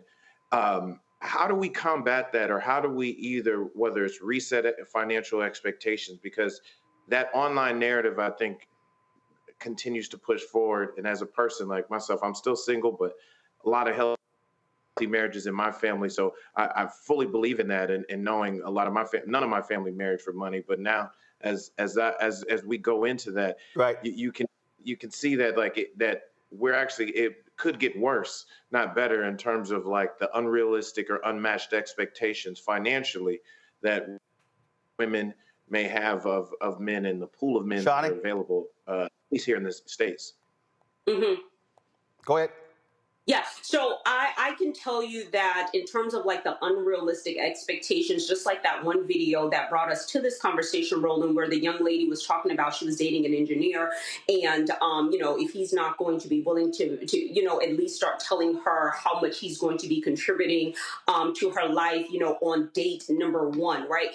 First of all, you can tell like the ridiculousness of it, because largely, right, think about yourselves as men that largely probably earn money. Think about it, would you want your wife or your mate or someone that you were taking seriously online essentially bragging about whatever it is that you are financially providing for her, whether you providing for her is very easy or whether you providing for her is a strong challenge? When you think about really even the women who are positioning themselves for this idea of like hypergamy, even if someone was interested in particularly partnering with you, they're turned off largely, right? They're now turned off because, you know, you're ridiculous in a way, right?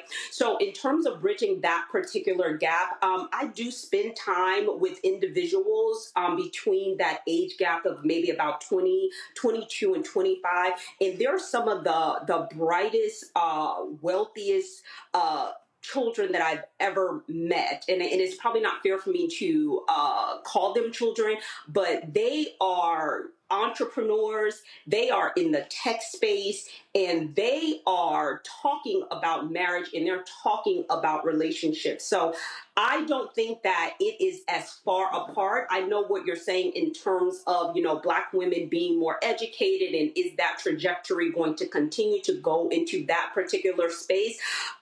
With the younger generation, I'm seeing way more higher earnings because largely they are in careers where they are not playing around. That is the generation that is not going to college just to say they got a degree. Those individuals going to college, they're coming out as engineers, they're coming out as doctors, they are coming out with those tech jobs and they are creating income. So they're not really messing around. The interesting part that I'm not able to really speak on is because of the insurgence of this hyper independence, what that's going to play out in terms of like building strong families. So I know that income is being created by those individuals, but I don't know how within the next 10 to 15 years, with the amount of hyper independence that's being pushed onto us, even though they're making more income, even though baby boomers are going to transfer more wealth than ever before into the next generation, I don't know if we're going to hold on to a lot of that capital and actually grow, or if we're going to squander a lot of it in court towards divorce, you know, towards mental health challenges with the hyper independence and the loneliness studies. So I'm concerned. I'm not really concerned about that generation creating money though. So, they don't really scare me. So folks have to understand what she's talking about. It is estimated $10 trillion in assets are going to be transferred. Now, that's mostly a lot of white folks. But the point is $10 trillion. You're going to have people who own businesses that their kids are not going to want to run. You're going to have folk who may squander that money as well. And so it's a lot that we have to think about when you start talking about money. Shani, if folks want to reach you, where do they go? You can find me on all social media space under Shani Curry, just like the spice.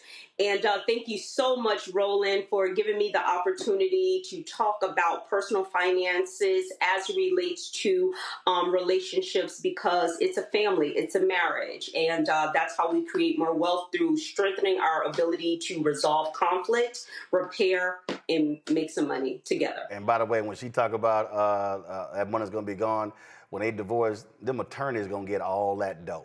So, that's saying is either the attorneys or you're going to need single people spending more money. What are you going to do? You're going to take it to, you know, Thailand.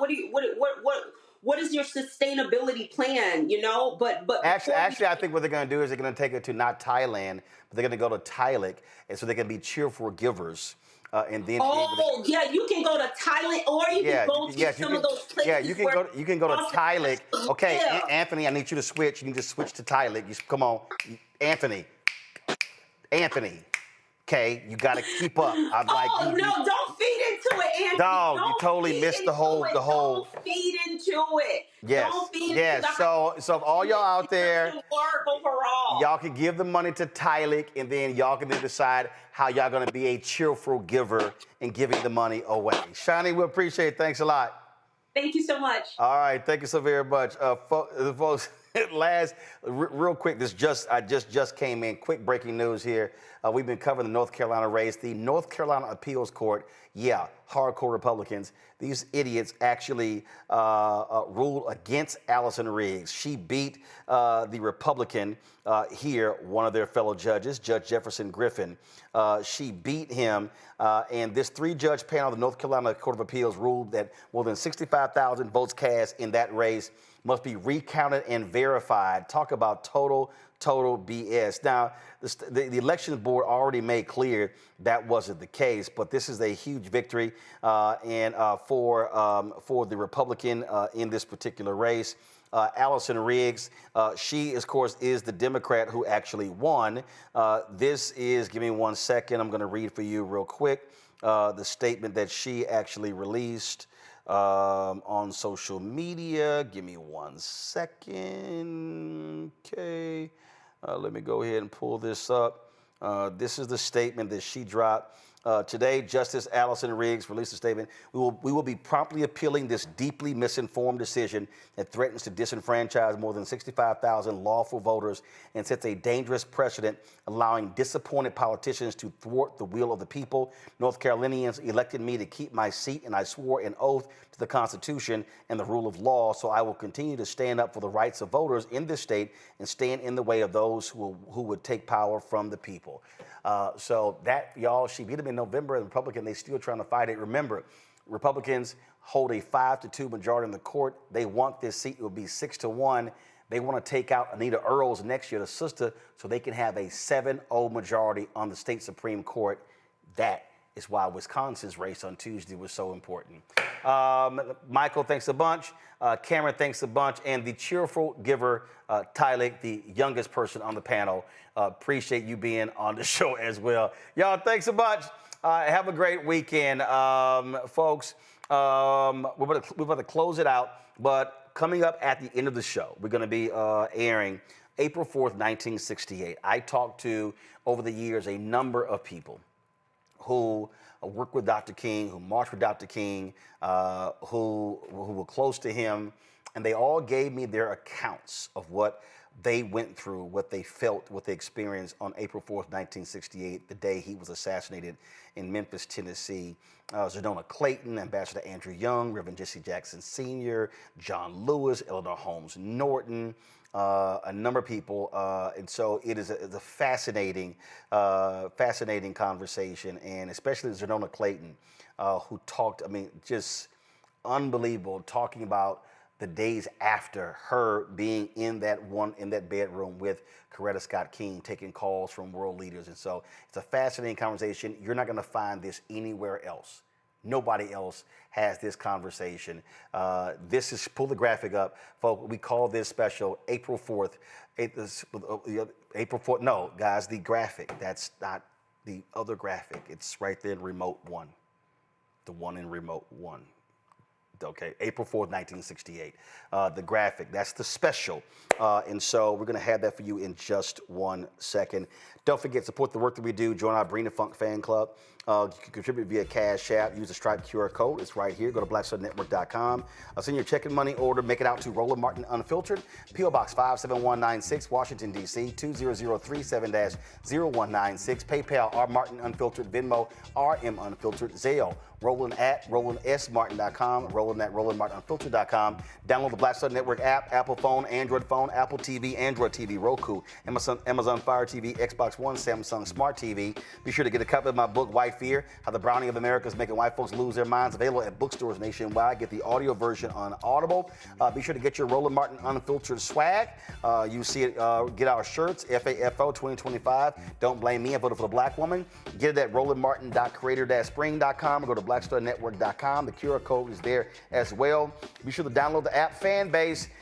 You can get that. Support this social media app, black owned. If you want to be one of the investors, get more information at startengine.com/fanbase. Folks, here's April 4th, 1968. April 4th, 1968 will always be remembered as a day of infamy in America and the world. It was on that day at 6:01 p.m. Central Standard Time. A shot rang out assassinating the Reverend Dr. Martin Luther King Jr. as he stood on the balcony at the Lorraine Motel in Memphis, Tennessee. He died on the spot, later pronounced dead at a Memphis hospital. Riots broke out all across America. People were shocked and stunned. And so to this day, we still remember what happened on that fateful day when the dream was killed. I've had that opportunity to meet and talk with a number of people who work with Dr. King. And they share their thoughts and reflections on him, his life, his commitment to nonviolence, to African Americans, to peace, but also to economic prosperity for our people. And in those conversations, I asked many of them about that day, where they were, what they were doing, and what they remember. Here are their stories.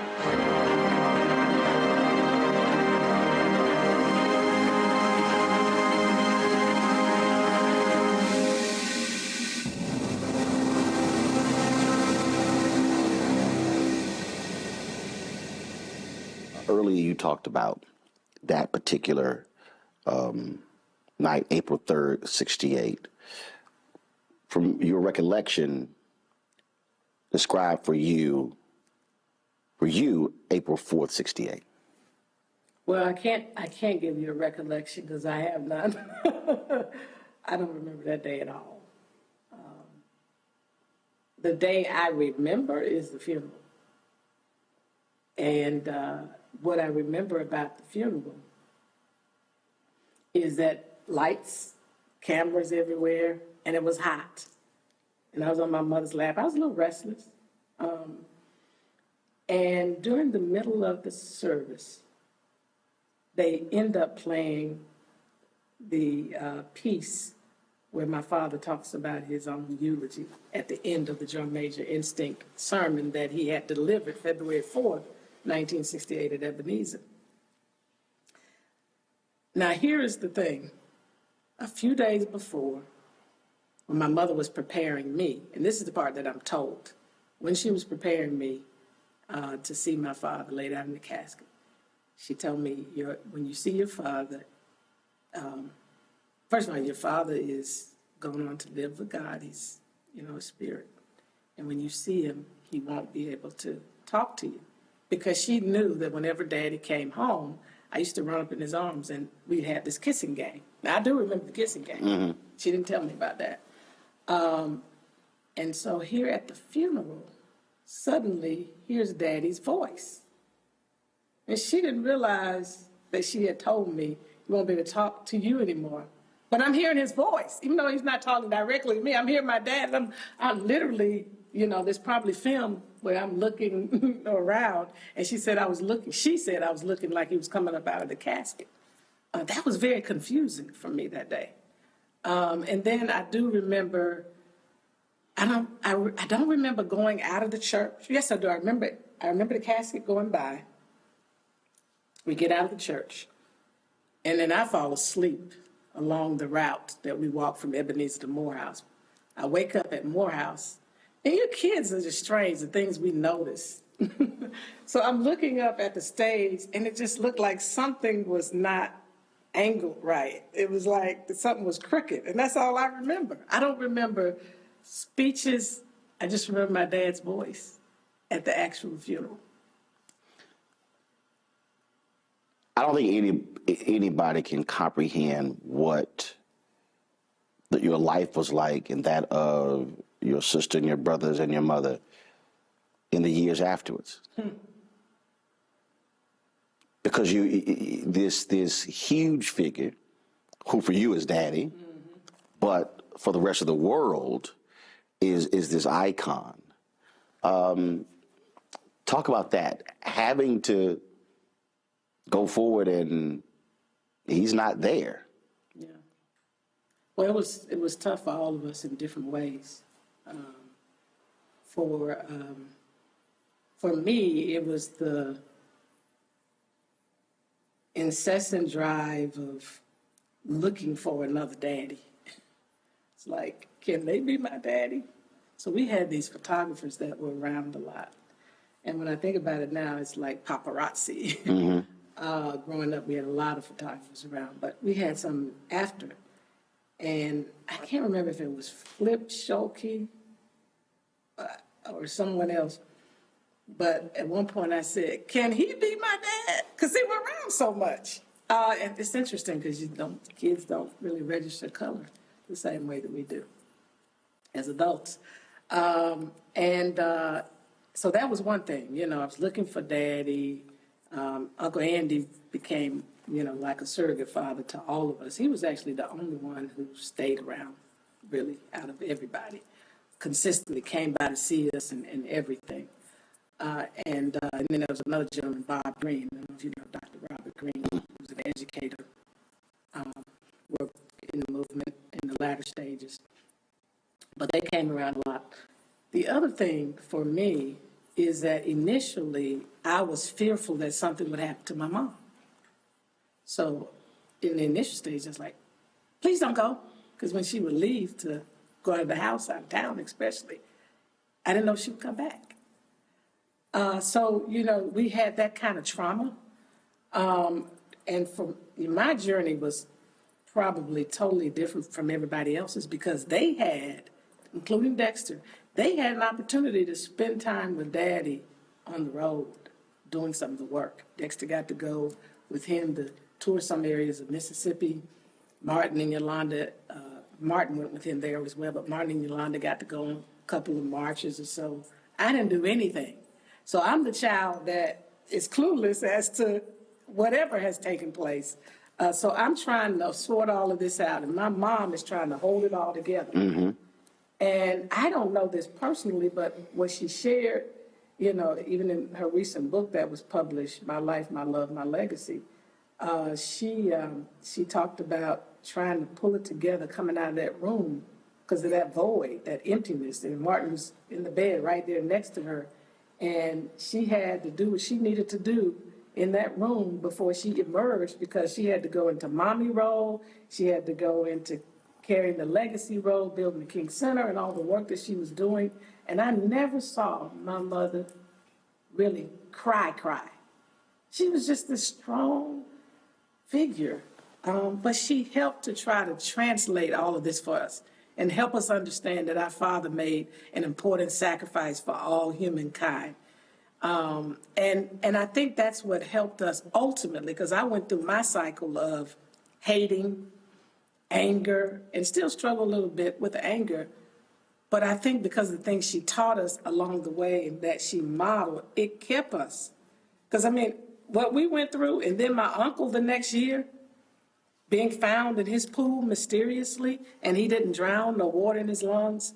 He was there when Daddy was assassinated, so we're thinking something's connected. According to, the accounts of Alveda and the brothers that Vita heard him say, I know you know something about my brother's. No, she heard her father say, I think she said, I know you know something. Or that somebody said, I'm coming after you. Or, he said, I'm coming after you or something. I can't remember. I don't want to get it wrong. But the point is that he was mysteriously found in his pool. Then my grandmother gets shot. Right. So we're dealing with, for me, in a matter of 6 years as a child, I'm trying to sort through all of this. So by 11 years old, Dad is assassinated. Uncle's killed. Grandmother's killed. In 6 years. In 6 years as a child. So I couldn't figure all of this out. And I didn't talk a lot as a kid. So you can imagine I'm holding all of this in. And my mother did in the early stages brought a psychologist in, a psychiatrist actually, just to check on us to see if we were okay. And they felt that we were okay. The problem is they didn't come consistently. And so we're carrying this stuff, processing this stuff. PTSD. Yeah, and we're being taught about love, about forgiveness. We're being taught by our grandfather, be thankful for what you have left when you gathered the family together. So, I've had a lot of processing to do in my adulthood because we just kept moving. Mama kept us focused on the work, the importance of serving and giving. I tell people to this day, not only with anger, but I'm still trying as we approach his 50th anniversary of his assassination. I've had a lot of emotional moments. It's almost like I'm not reliving. It's like, to a certain extent, I'm going through it fresh because I didn't get a chance as a child to really go through it in a way that I could process different stuff. And so for me, one of the biggest things that I've been dealing with throughout various seasons of my life is having to share my parents with the world. I mean, that's just been tough. And going back through the cycle of, wow, I didn't even get a chance to spend that mommy-daughter time. My mother, because it was not just my dad's loss. I lost, because my mom was she worked within the movement, had a critical role, advising him, doing freedom concerts to raise money for the SCLC, was a part of the peace movement herself before he even spoke out against Vietnam War. But she was there for my first 5 years. And then suddenly, my extracurricular activities seldom came. And so I'm having to process all of this now. And here's the assassination coming up because it brings all that back up. That daddy was assassinated. Mommy had to shift. Everything associated with that. Having to do this publicly all the time, and it's tough. It is tough. For you, April 4th cannot be an easy date every year.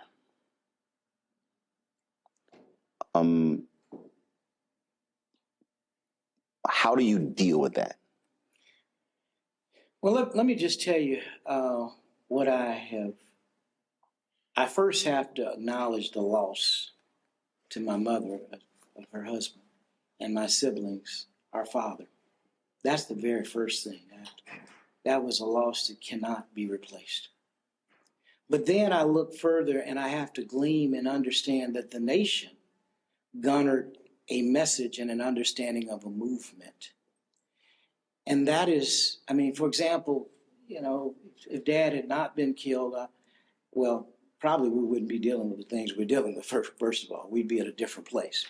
But had he been killed in a different way, it was the trauma, the traumatic way that he was killed that I think makes his message, his movement, even more lasting. I think it would have been lasting regardless because Dad was just connected. I wish that I had that level of connection that he had, not just to God, but to the universe and to human service. You say something like, if a man hadn't found something worth dying for, he isn't fit to live. And you do it. Now I may be willing to die for my child, my wife, and my child, but I'm not ready to go. Most of us are not. But you have to be very poignant and strong. Figure out, you got to be willing to die for what you believe in. That's when people are very serious. Hosea used to say. Hosea Williams. Hosea Williams would say. I know, but for the folks who don't know, go ahead. I appreciate you sharing that. He was looking at a picture, Dad, and Hosea Williams was a complex man. He was a chemist, as you may know. But he was an agitator. He had alcohol problems. He had all kind of things, all kind of flaws like we all do as human beings. And he used to attack my mom. And so I was going over there to deal with him. Say, now look, you say you love Dr. King, and I'm sure you did, but you're always attacking my mom. Dr. King's vision wasn't about no bricks and mortar. It was about feeding folk. Well, all of that is included. So what you're saying is not quite right. But I never got around to saying this because he looked up at this picture of Dad above his and he said, I love your dad. I never met a man like him. He said he did two significant things. He conquered the love of wealth and the fear of death. I said, my God. Say that again. He conquered the love of wealth and the fear of death. Now understand, when you don't really care about money, you know things are going to be all right, and you're not afraid to die, you're unstoppable. And that's the kind of spirit that all of us need if we want to address these critical issues today. Not being afraid of what people are going to say or who's going to follow us, particularly if you know you're standing on justice. You're standing on the shoulders of great individuals, because we've had great people in our nation's history and world. It didn't start with Martin Luther King. Martin Luther King Jr. certainly was one of our greatest of our time. But, you know, there have been great people going way back who did things with nothing. I mean, you go back to think about it, Harriet Tubman, who said she could have freed more folk if they knew they were slaves. I mean, we've had some. Think about Frederick Douglass. I mean, the list goes on. Du Bois, Booker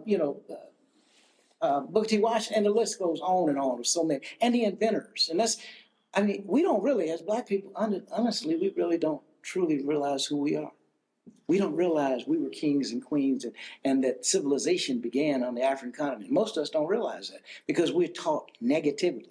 Now, I don't know what Black Panther is going to do, the movie, to change some of that, because this has never happened. We've never had an almost all Black African cast that is charted all past the numbers. I mean, that's phenomenal, quite frankly. Everybody's kind of focusing on Martin's assassination. And I've been trying to figure out a way to help them to realize that he didn't go nowhere.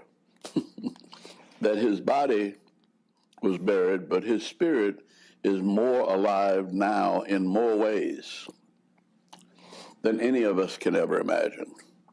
And I think I say that there's nothing that I've done that I did on my own. But that's the view we held about death. He was never nervous about dying. In fact, he almost put you in the dozens talking about your death. And he made us laugh at death to keep from getting nervous. And he said, look, you're going to die. Death is the ultimate democracy. And you got nothing to say about when you die, how you die, where you die. The only decision you have is what is it you give your life for. And you can do that any day and every day, because you know not the day nor the hour. And then he'd switch gears and say, but if your time comes, I know how sorry and trifling you are, but I think on my good day, I could even preach you into heaven. And he would start preaching your sermon, your eulogy, bringing up every trifling, ignorant, sinful thing that he could think of and asking the Lord to forgive you and let me in.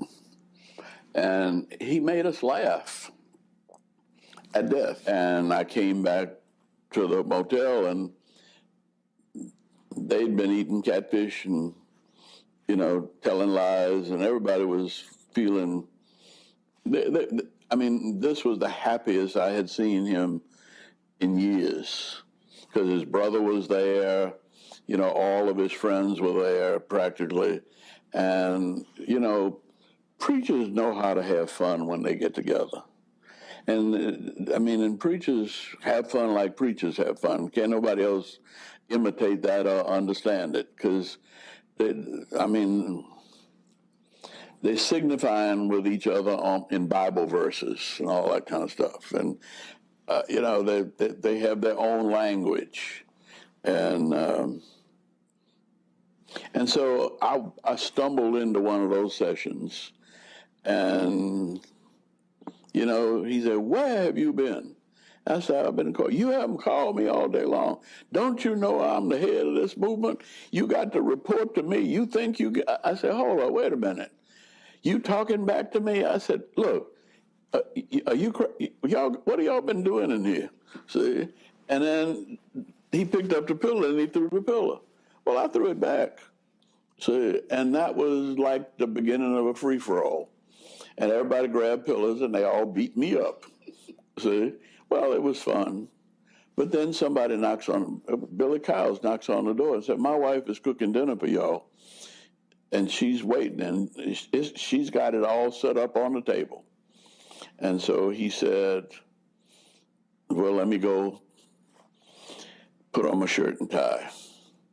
And he went upstairs and put on his coat, shirt, and tie, and he'd just come out, and I said, look, it's still cool, you better get your top coat. And it was almost as though he was saying, I don't need a coat, and he sort of raised his head like he was testing the weather, and then shot rang out. And we all gathered together after we came back from the hospital. And we all decided that you can slay the dreamer, but we will keep the dream alive. Take me to the last conversation you had with him. When was it? The last time I had an opportunity to talk with Dr. King was in mid-March.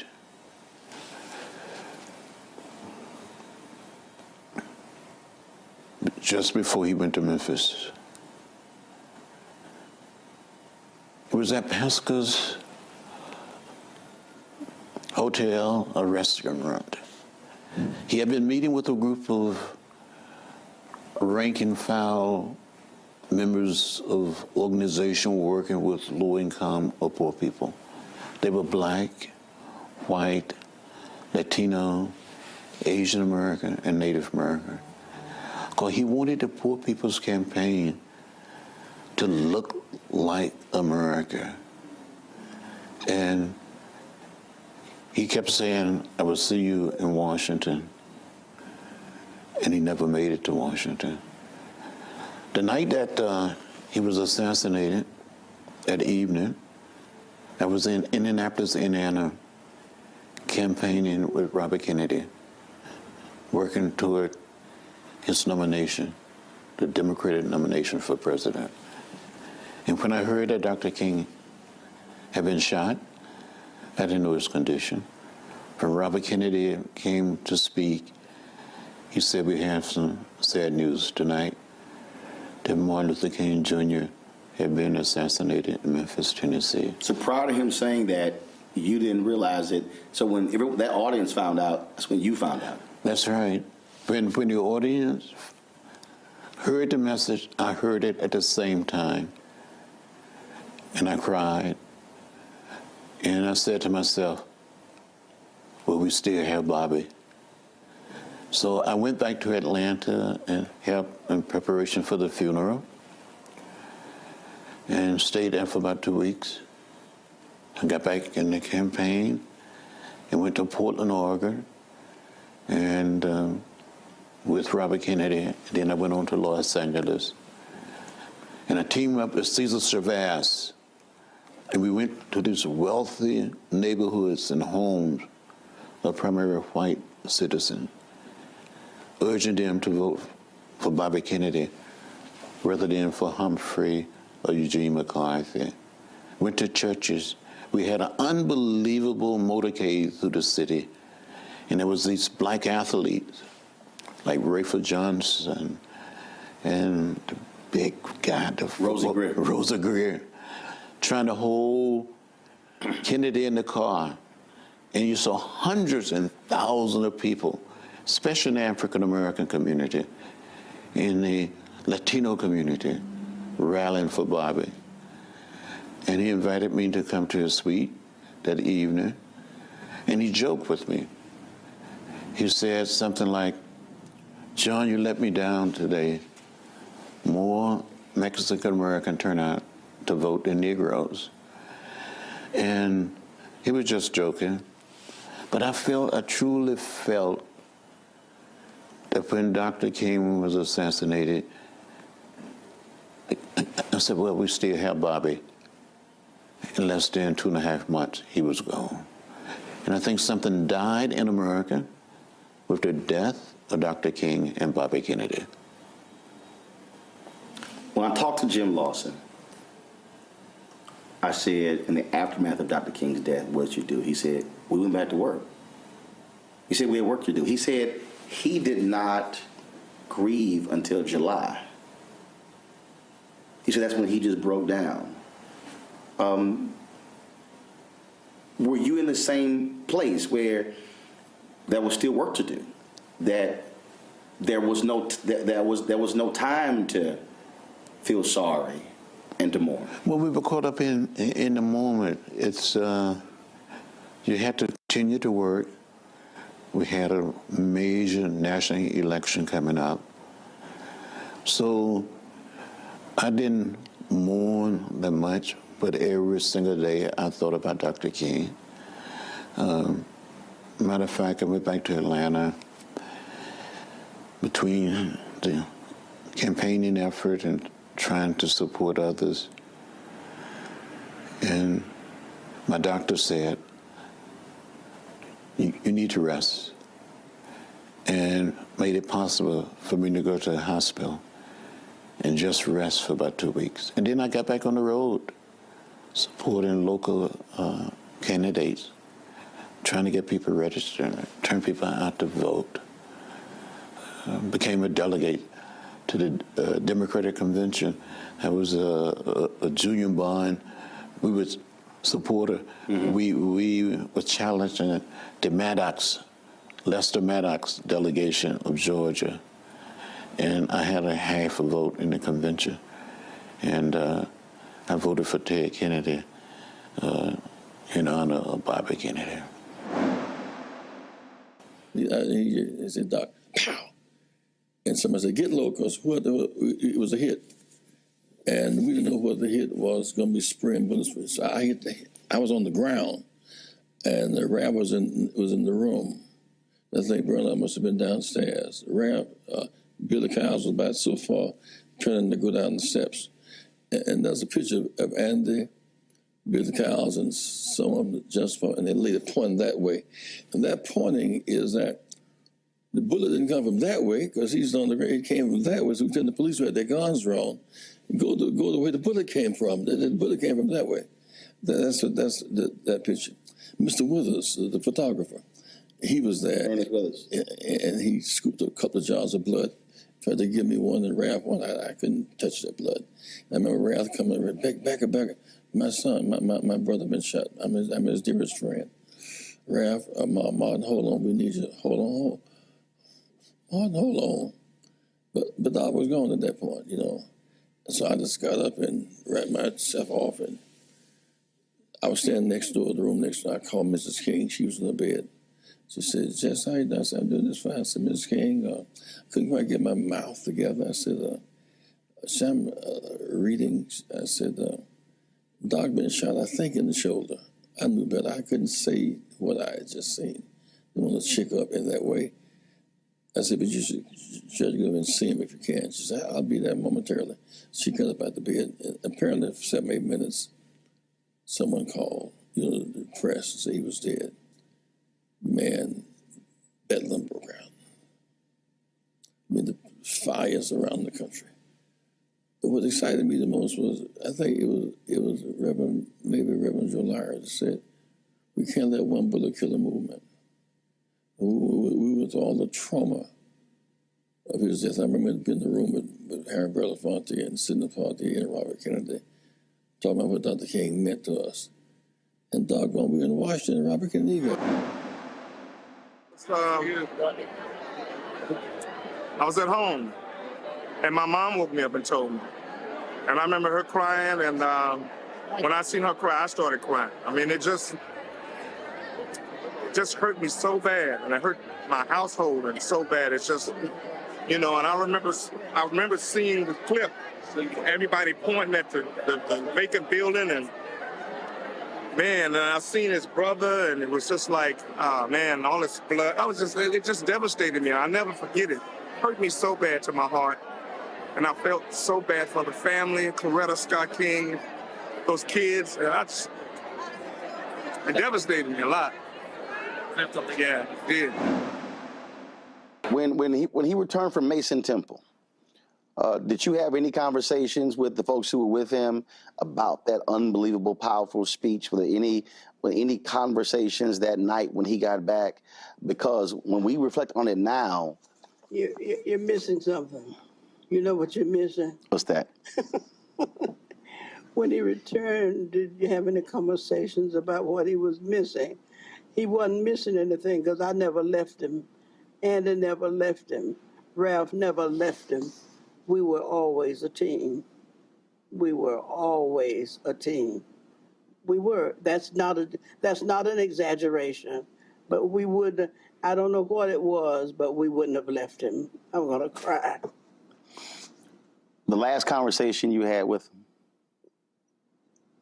All right. Last conversation. You write it in your book. Yeah. That it was the next day. I was walking down the street with somebody's balcony with a big plate of fried chicken. And you wrote in your book that it was April 4th. I don't remember days like whatever the day was. I'm gonna walk you through. It was April 4th, and you had a meeting in Atlanta, and you had a meeting with Dolores Harmon, and you said, "I got to get back to Atlanta." And Dr. King said, "No, we need to talk about plans to training in Memphis." And you said, "I got to get to Atlanta." And he kept telling you, "You can get a later plane." And you said, "I got to get back to Atlanta." And you said the last words to you were, "Get a later plane." And you left Memphis that afternoon. I do remember that I had left, but I also remember that I had a big plate of fried chicken from somebody's house. That in those days people would cook for each other. Mm-hmm. And this woman was glad to cook a plate of chicken, and she knew Dr. King was going to eat some of it. So he really loved eating that fried stuff. So there's nothing to talk about except he loved to eat fried chicken. What is it you would want to know? I brought the chicken to that woman, to that house, from another house where they actually did stuff like that. Mm-hmm. You're too young to remember when people would pass food from house to house, but not because they needed to, it's because they wanted to. Mm-hmm. Serve Dr. King some chicken, So you were in Atlanta when you found out that he had been killed. Now, that's the very, very hard part for me to detail, and so it's. I remember that I had a plate of food that Martin, because he had not had any dinner. Now that was a previous day, on April 4th. You were in Atlanta. Okay, well you're reading. So I got to go read my. It's all good. It's all good. So April 4th, you're in Atlanta, and Rita Samuels tells you Dr. King shot somebody, killed him. I need to read that again because my recollection is I went to get this plate of chicken, and I don't want to debate about it. Right. That was April 3rd. Yeah. So this is the next day. Yeah. And I don't remember. I'm going to go get my copy down. It's all good. No, there's your copy right here. Yeah. And so Andrew Young called you, and y'all talked. Yeah. And you said, "I wish I could have been there with him in that last moment, talk with him one more time, showing total support for what we were about." And he said, "That's all right." And he was calm, and he was consoling you. And I reflected on what Martin had said to me that morning, "Get on a later plane." And you said, "Andy and I both had an abiding love for Martin. We love him still. We both still cry sometimes as we remember." Yeah. So. Yeah. The closeness, I think, is what a lot of people don't really understand. How close all of you were. It was too late to do anything different. We were close. We were like I don't know what it is when you, maybe in the military or somewhere where people get connected and they stay connected. That's not a good analogy, really, because I remember taking him some food at that woman's house, and when I took the food, and I got to think about which happened first. Mm-hmm. You know, the shooting or did I get the food in his hand and things like that. Those are not details that I have held on to because I didn't need to. And you're the first one that asked me, about, that I used to talk about. He was walking down that corridor in the church with some, staring at that lady's high heel shoes. You still miss him? Yeah. Yeah, I do.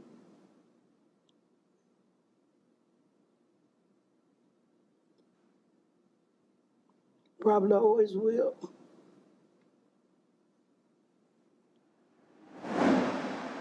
I was sitting in the kitchen having something to eat. The radio was on, and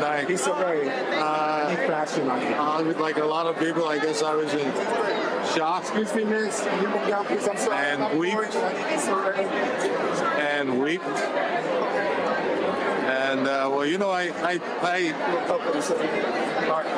played Martin Luther King on the stage on Broadway, and so I got a chance to meet the family, spend time with a lot of the family. So it was a very special. Well, it was obviously a devastating moment for all of us.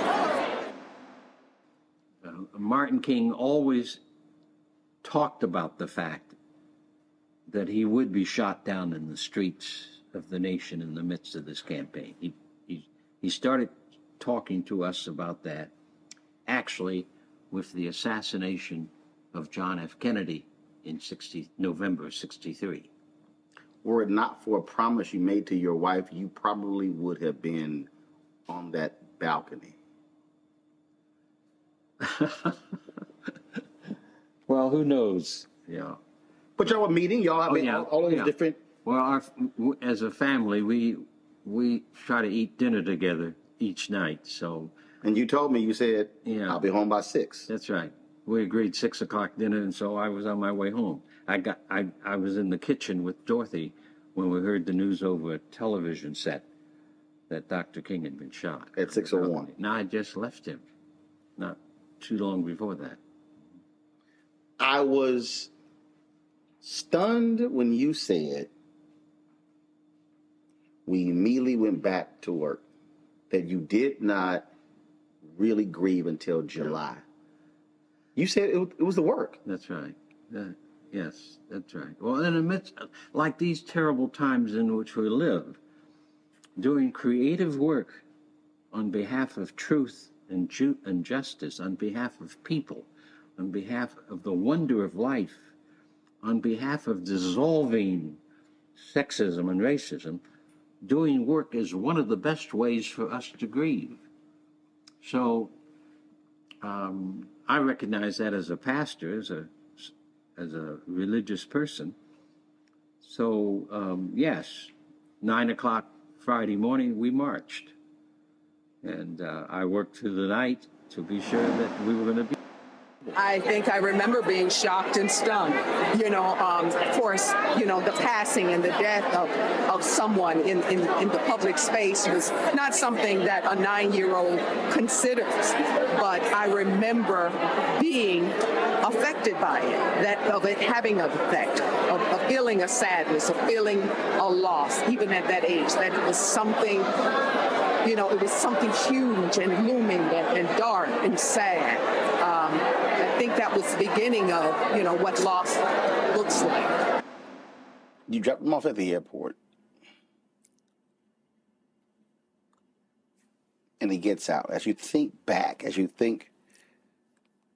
have you, I'm sure you have you just went back and just played every part of that?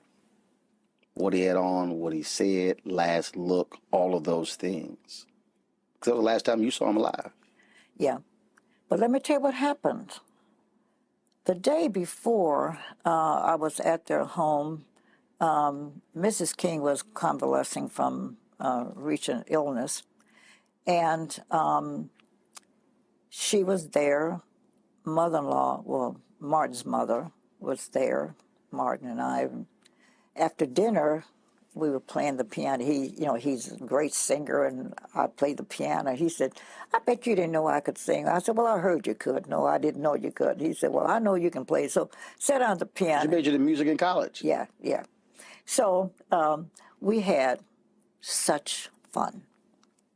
We were singing and, just having a great time. When we separated, the evening ended, I went home and told him I'd pick him up the next morning, whatever time established. But Mama King called me that night about 11:30, and she said, I know you're taking ML to the airport tomorrow, but tell him something for me. Said, just like that fun we had today, I'd like to have more days like that. I know I'm the mother and I have to understand he's busy, but you see to it and tell him I want him to plan more fun time for family hour. Will you do that for me? I said, of course. Well, I told him, I said, now your mother called me, and I told her she wants more of your time, and we're going to see that you do that. Well, guess what? About 3 or 4 o'clock Atlanta time, because Memphis was an hour behind us, he called her, talked to her about an hour and a half. She said it never happened before. Could you take your mother for granted? He knew she was going to be there. She was supportive of her. The son loved him dearly. But he didn't bother to call her. But when I saw her that first time that night, because I went over to check on them, she said, listen, when this pain subsides a little bit, I'm going to tell you how much I appreciate what you did. Because he told me you told him what I said. And that prompted him to call, and they had a big laugh about, here's the call. And he knew, I think, because he called his brother. He'd never done that before. Called him on the phone, I understand, talked a good time with him. He did a lot of odd things. I talked to him, and he said to me, why does my room number sound so familiar to you? I mean, to me, he said. And I said, I don't know, because I don't know what room you're in, because we'd switched hotels. And he said, it's 306. And I said, well, that's my house number. And I said, you've been here enough, so I guess you make it the relationship. And I said, that all of these things were odd things that happened that day. April 4th. Uh-huh. It was early in the day that he called me. And then it called his mother, called his brother, and Andy said they were playing pillow throwing, whatever. After he came back from court, came in and they had a pillow fight. Yeah.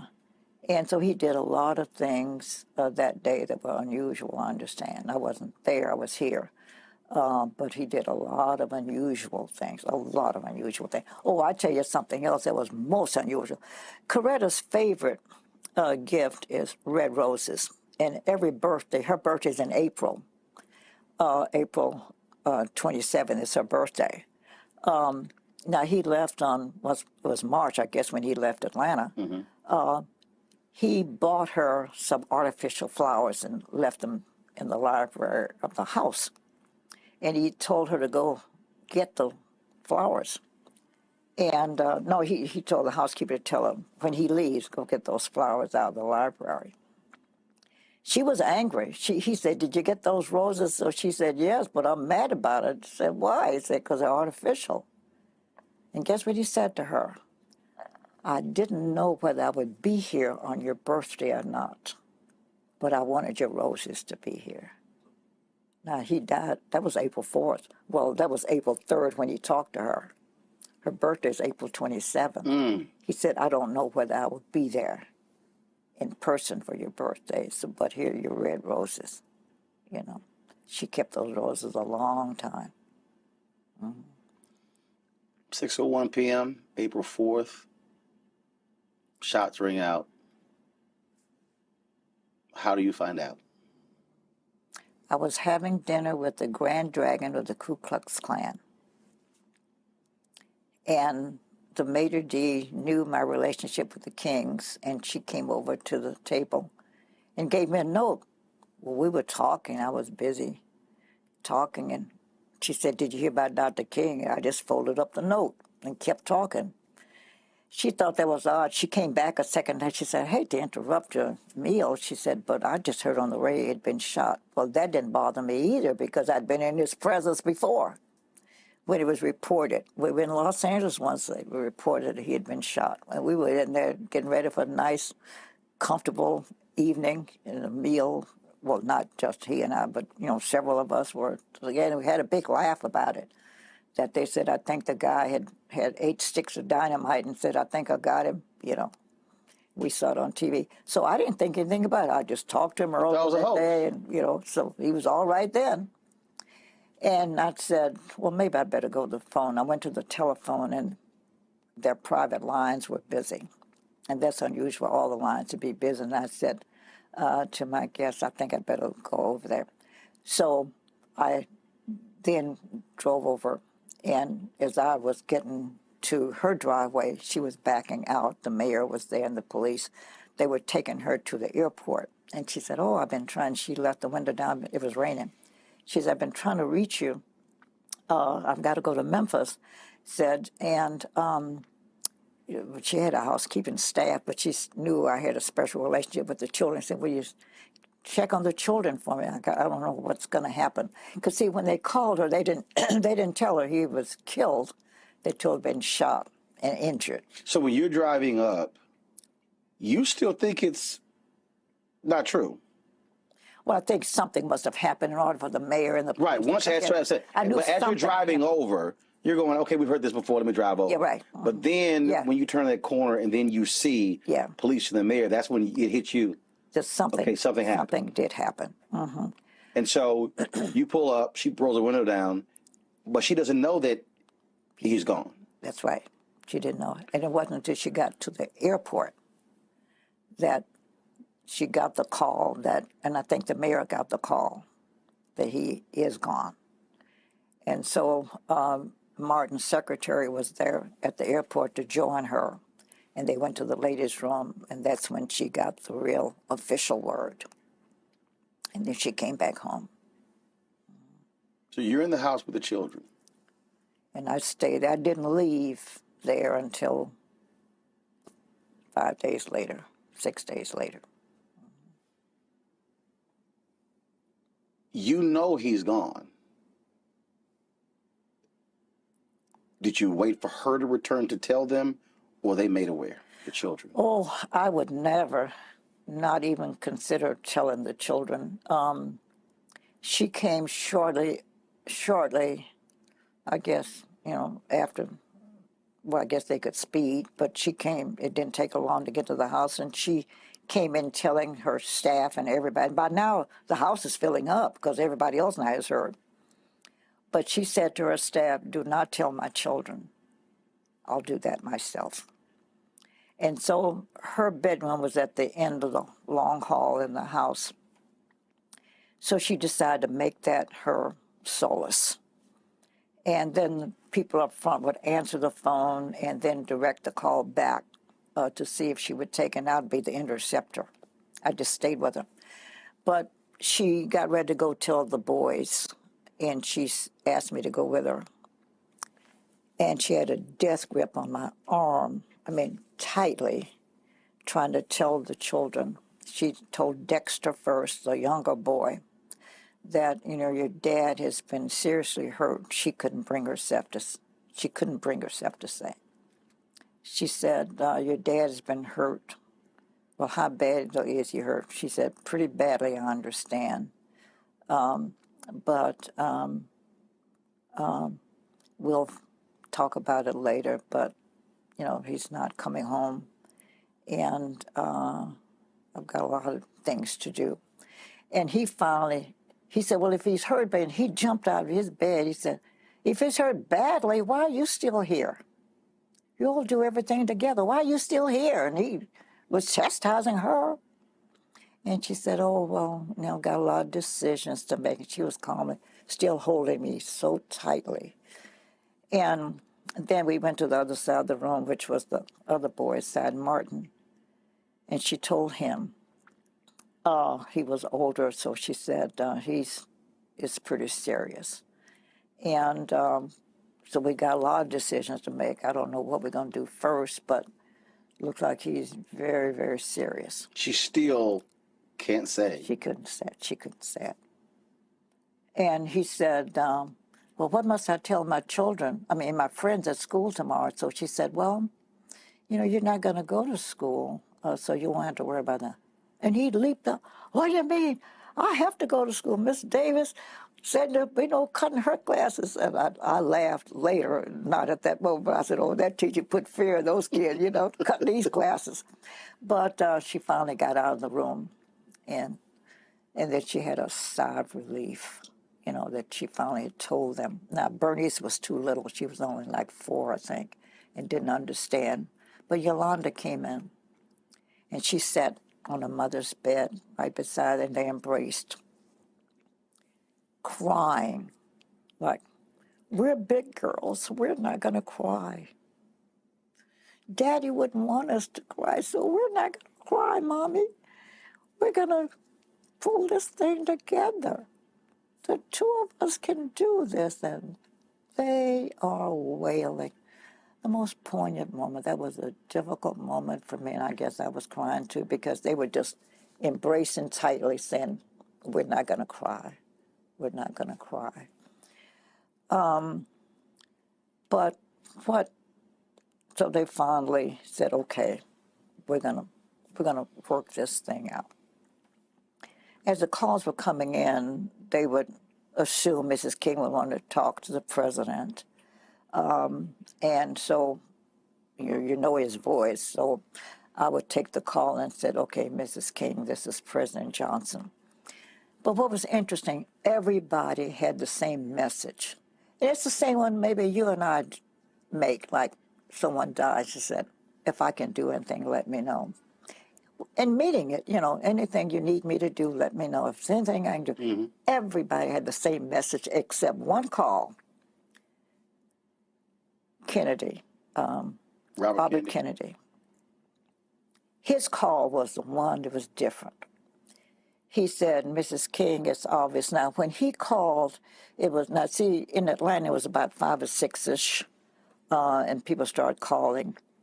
And so up until now, it's almost 10. Mr. Kennedy said, it's obvious, Mrs. King, that you need more telephone lines because I've been trying to get you ever since the news broke. But Mr., and I'll make up a name because I don't remember the name, but Mr. John Jones is en route to Atlanta now to install 9 telephone lines for you. He'll be there at 12:30 tonight. He's en route now. I also heard on the TV that you'd perhaps want to go pick your husband up in Memphis. So we've dispatched a plane. It's already there in Atlanta. The pilot's name is Sam Smith, tailgate number 12345, telephone number 822 or something. So whenever you want to go, all you have to do is make this call. He will take you, and he's in readiness whenever you want to go to Memphis. Also, who's your point person? And she told I was going to be her lead spokesperson.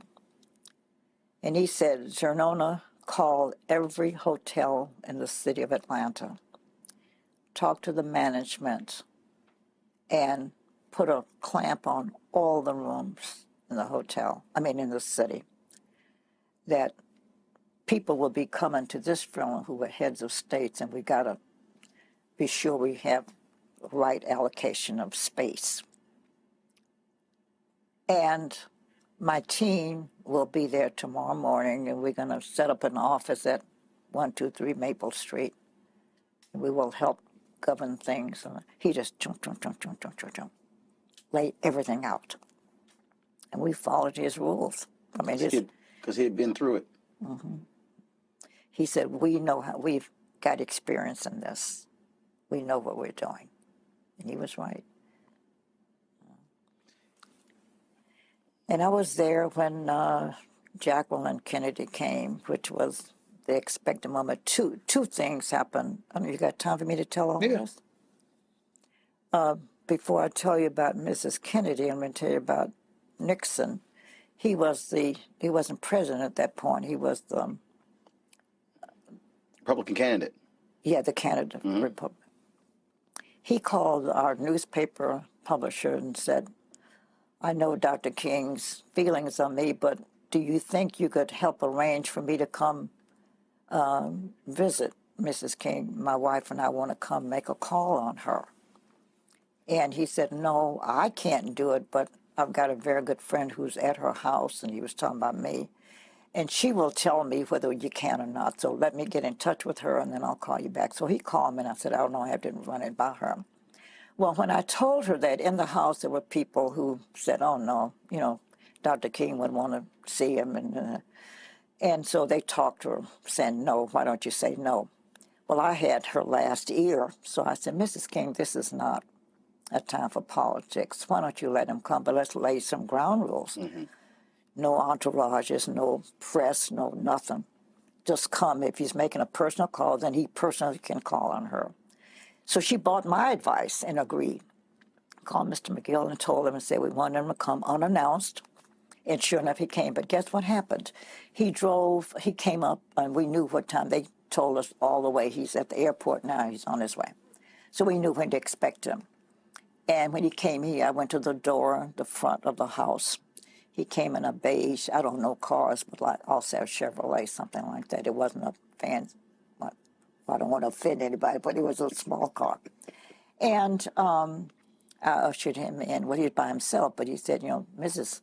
Nixon was coming, but he said that they got a call that one of the girls got sick and she had to rush to New York. He said, so he sat by her bed, that's where she received her gift. She said, on her bed, we had a chair, and he sat there face to face and told him he knew how Dr. King felt. He said, but this is not political call. My wife and I were coming, and he went on to tell why she knew. He said, I have brought with me a check, a personal check, that we are feeling the grief, and because we are Americans, we have to take some responsibility for this. So as our personal expression of sympathy, we want to educate all 4 of your children. And this check that we have here will cover their expenses wherever they go. There's enough money to educate all 4 children. Nobody knows that story because I haven't told it but a few times. Then we were told that Mrs. Kennedy was coming, and then the day she was due, she said she couldn't make it. Then we got another call. She said now she does want to come. She said, I don't have the strength to make it. She had to release. She knew the pain of Coretta Scott King. You're getting my script ahead of me, because what happened is she finally came. And as I said, you know, describing, you can get the picture of the house. The front door was up there. Coretta's bedroom was at the end of the hall. When she came, they told me she was here, so I went to greet her to bring her back. Roland, those 2 women didn't say one word to each other, verbal word, no word. Neither said hello. They didn't say anything. They embraced. That seemed like 20 minutes. Of course, it wasn't that long. But they embraced without a spoken word for an endless period of time. But you don't have to be smart to read their lips and their hearts. The heart was saying, we know what you're feeling. You know, I know, we know. That was the most poignant moment, and it was the one time that I cried because I was feeling their language. It has to be hard for you because here you are. You go to the home. You're with the kids. She comes back. She asks you to be with her when she tells the children. You have to be her rock. Oh, yeah. So you can't grieve. You can't break down. You can't, you're taking the phone calls. You're doing, so how are you, did you just sort of just go like Robert Kennedy? You just went right into work mode? Oh, yeah.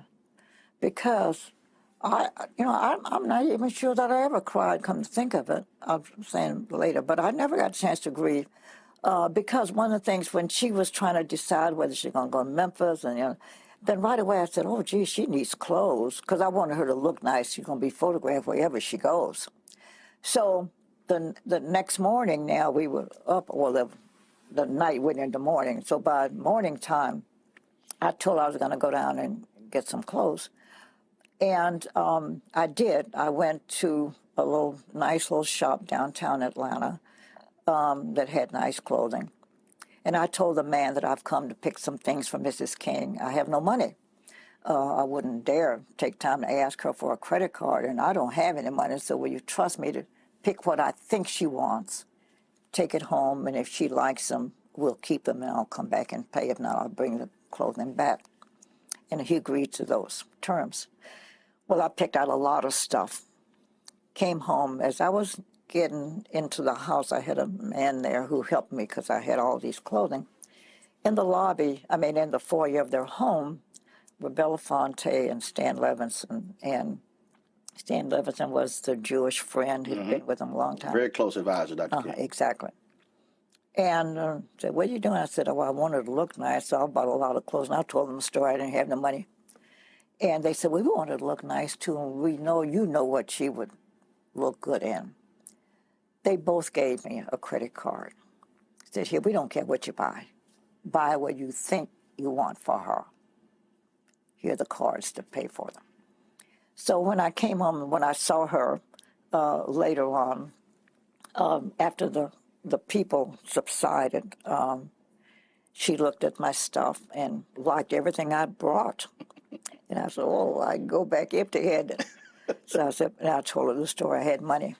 Because she said, to give me her credit card. And I said, oh, no, I got 2 credit cards. I went back, and guess what? The owner of the store said, you got a balance here? I thought he'd lost his mind. I'm the same one who just left you with all your clothes. And he said to me, I've come to pay for them. He said, listen, I'm a white man in America. And I have to take some of the responsibility of having the climate that created this. So the least I can do is cover the cost of the clothing. You have a zero balance, And I had also designed her headdress. And I had gone down to our department store, which was Macy's at the time. And we had a laugh because they asked me what time was I coming. And I said, well, I don't know. I was so busy. I don't have a schedule. I don't know. He said, well, it doesn't matter. We'll stay here till you get here. The store closes at 5. So if you're not here, I said, can you find the back door? And I laughed. I said, I'm black. I know where all back doors are. So he said, you leave the back door open. I can come through the back door. Sure, if that's what, because the store was closed, I went through the back door and told the lady, this is what I think I want. I had never designed anything either, so I said, this is what I think I want. And so the lady agreed to, do it up. And I said, and don't stitch it, just kind of baste it. So, she's got to approve it, and she may not like it. And it was the time except for when Yolanda, the daughter, came in and I saw her cry. She never shed a tear. That woman was just strong, making decisions and moving, never cried after that. But when she tried on the headdress, then she looked in the mirror. And I'm sure she's saying, this is what I'm wearing to my husband's funeral. And she broke down that time. But those were the only times she cried the whole time. In that whole long week, it was a week long. That was the week that was. I'll just call it that. As they say, rose in a fisted glove. Mm-hmm. When you went to the airport, you accompanied her to the airport when his body was returned from? No. I didn't see the body until, let me tell you that story, because the day he was ready for viewing, because I've been doing a myriad of things, while they had announced that there was going to be a public viewing at 11 o'clock, at that moment, we were at the church. Coretta had to make some final revisions to the program. And so she went over to the church, and the security guard called her over there to say, Miss King, what must we do? Said there are thousands of people lined up here to see the body. And so what must we do? And she said, oh, and it had begun a misting rain, and the worst kind of rain is a mist. It's just falling on you. She was such a kind, considerate, compassionate woman. She said, oh, well, let him go on in. And I said, no, Coretta, you should see him first. And I said, the public will wait, but you need to see him first. And what good advice that was, because once we finished the church, we went over to view. And I was, Harry Belafonte and his wife and I were the only non-family members. Everybody else, it's a large family. And I saw them when they came in. I stepped aside, and Coretta came down, and she had a faint response, like she was going to collapse. When I walked up to the bier, he looked awful. It looked as if someone had gone and just dug up a big glob of clay and slapped it upside his face. I was horrified. So I stepped over quietly to the mortician and said, sir, is there anything you can do to the side of his face? He crashly said, miss, his jaw was blown up. That's the best I could do. I was shocked. Loudly in the presence Coretta, of the family? All of them could hear. Oh, I was so angry with him. And I finally said, forget him. And I said, something has to be done because he looked horrible. I mean, this big old glob of stuff. And so Coretta and I, they're sitting down. Oh, and I looked at Mama King, that's the mother, who's dark-skinned. And then I saw Belafonte's wife, who was white. And back in those years, women always carried loose powder. And I was hoping that they had some. And I said, Mama King, you got any powder? She said, oh, yeah. She gave me her powder, which was dark. Julie, do you have some? And she said, yes. Hers was white. So I took the two and stood over the casket, looking at Martin's face and making myself a little roux of a mixture. Belafonte came over, took his handkerchief, and put it around Martin's neck. And so I'm dabbing to see what I've got here, trying to match the other side of his face to get a balance to it. And I finally got it. And Coretta smiled. And so I'm brushing the excess off of Martin's face. And Belafonte and I never knew what happened to the handkerchief. It was his handkerchief he had taken out of his pocket. And the excess, we folded it up. But he was to stay there till midnight, and then we were moving him to the church for another viewing at 3 a.m. And so I did it again because the body oxidizes with air. And so I went and did it again. So I did it 3 times before the actual funeral. Martin Luther King, I believe at least a year before he was assassinated, began to understand that he had gone so far that it would be almost impossible for him to escape danger, if not death. And so we began to talk about it. And up until the very end, when that last night at the Memphis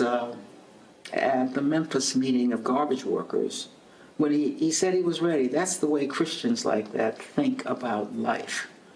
They want to be ready when the time comes. And I think he was preparing himself. And yes, when he branched out into the Vietnam War and met criticism, when the Poor People's March did not materialize in the way he thought it would, and even then people thought he was out of his element, he began to understand that he was accumulating enemies in what we then call the power structure from all over the country and all over the world. And here's why I believe that Martin Luther King probably died at peace, because he had prepared himself for death. Describe for you April 4th, 1968. Where were you? What were you doing that day? I'll never forget that day. I believe, I remember, I think I almost woke up to it, to learn of it. And as much as we had learned of his encounters with danger, I have to tell you, Roland, assassination, I was not prepared for. I was young and married and just had my first child. And you know, for me, the civil rights movement would go on as some version of it forever. Yes, I knew King was in danger. And yes, Malcolm X had been assassinated. Mm-hmm. What I did not understand is that I was in the decade of assassinations, where when people disagreed with you, they would kill you. Kennedy, Malcolm X, MLK, JFK, Medgar Evers. Think about it. And that's 5 in 5 years. Of one decade. And what is not coincidental is that if you look at the decades of the 20th century, none was more robust in change. And in change, that brought results. It was as if the country had a cataclysm. A lot of change, a lot of reaction. Period, Roland. See, that started for me, that strangeness and that unbelievableness that that was happening to a lot of our political figures in those days started to me with the assassination of John Kennedy. Mm-hmm. You know, I never will forget that day in my life, or any of those days, because I was actually on my way to a business meeting when they came on the radio and interrupted and said they at that time they were just saying they thought he was dead, but he had been shot in Dallas. And I'm thinking, my God, this is the 20th century. And this is the United States of America. And you mean to tell me our president can be assassinated? I mean, back in the days of Lincoln, but okay, fine. It was, but not in the 20th century. With all the protection and all the pre-planning for his routes and all the stuff like that, he can be assassinated. That was unbelievable to me. I actually saw Robert Kennedy get assassinated on TV. I was watching that night, So Martin Luther King. Now, for Martin Luther King, who was Martin Luther King was the main warrior for the black people, as far as I'm concerned at that time,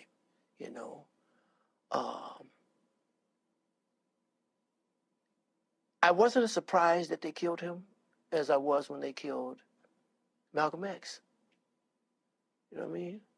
I wasn't as surprised because Martin was into a lot of stuff that a lot of people, bigots, hated. Mm-hmm. He was a marked man. I didn't expect it. I was hoping that it would never come to that, you know what I mean? But it did not surprise me because of who he was and what he was doing, Horrible day. Horrible, just, oh man, here we go again. Where were you? I don't even know where I was. I was in oblivion. That's where I was after that.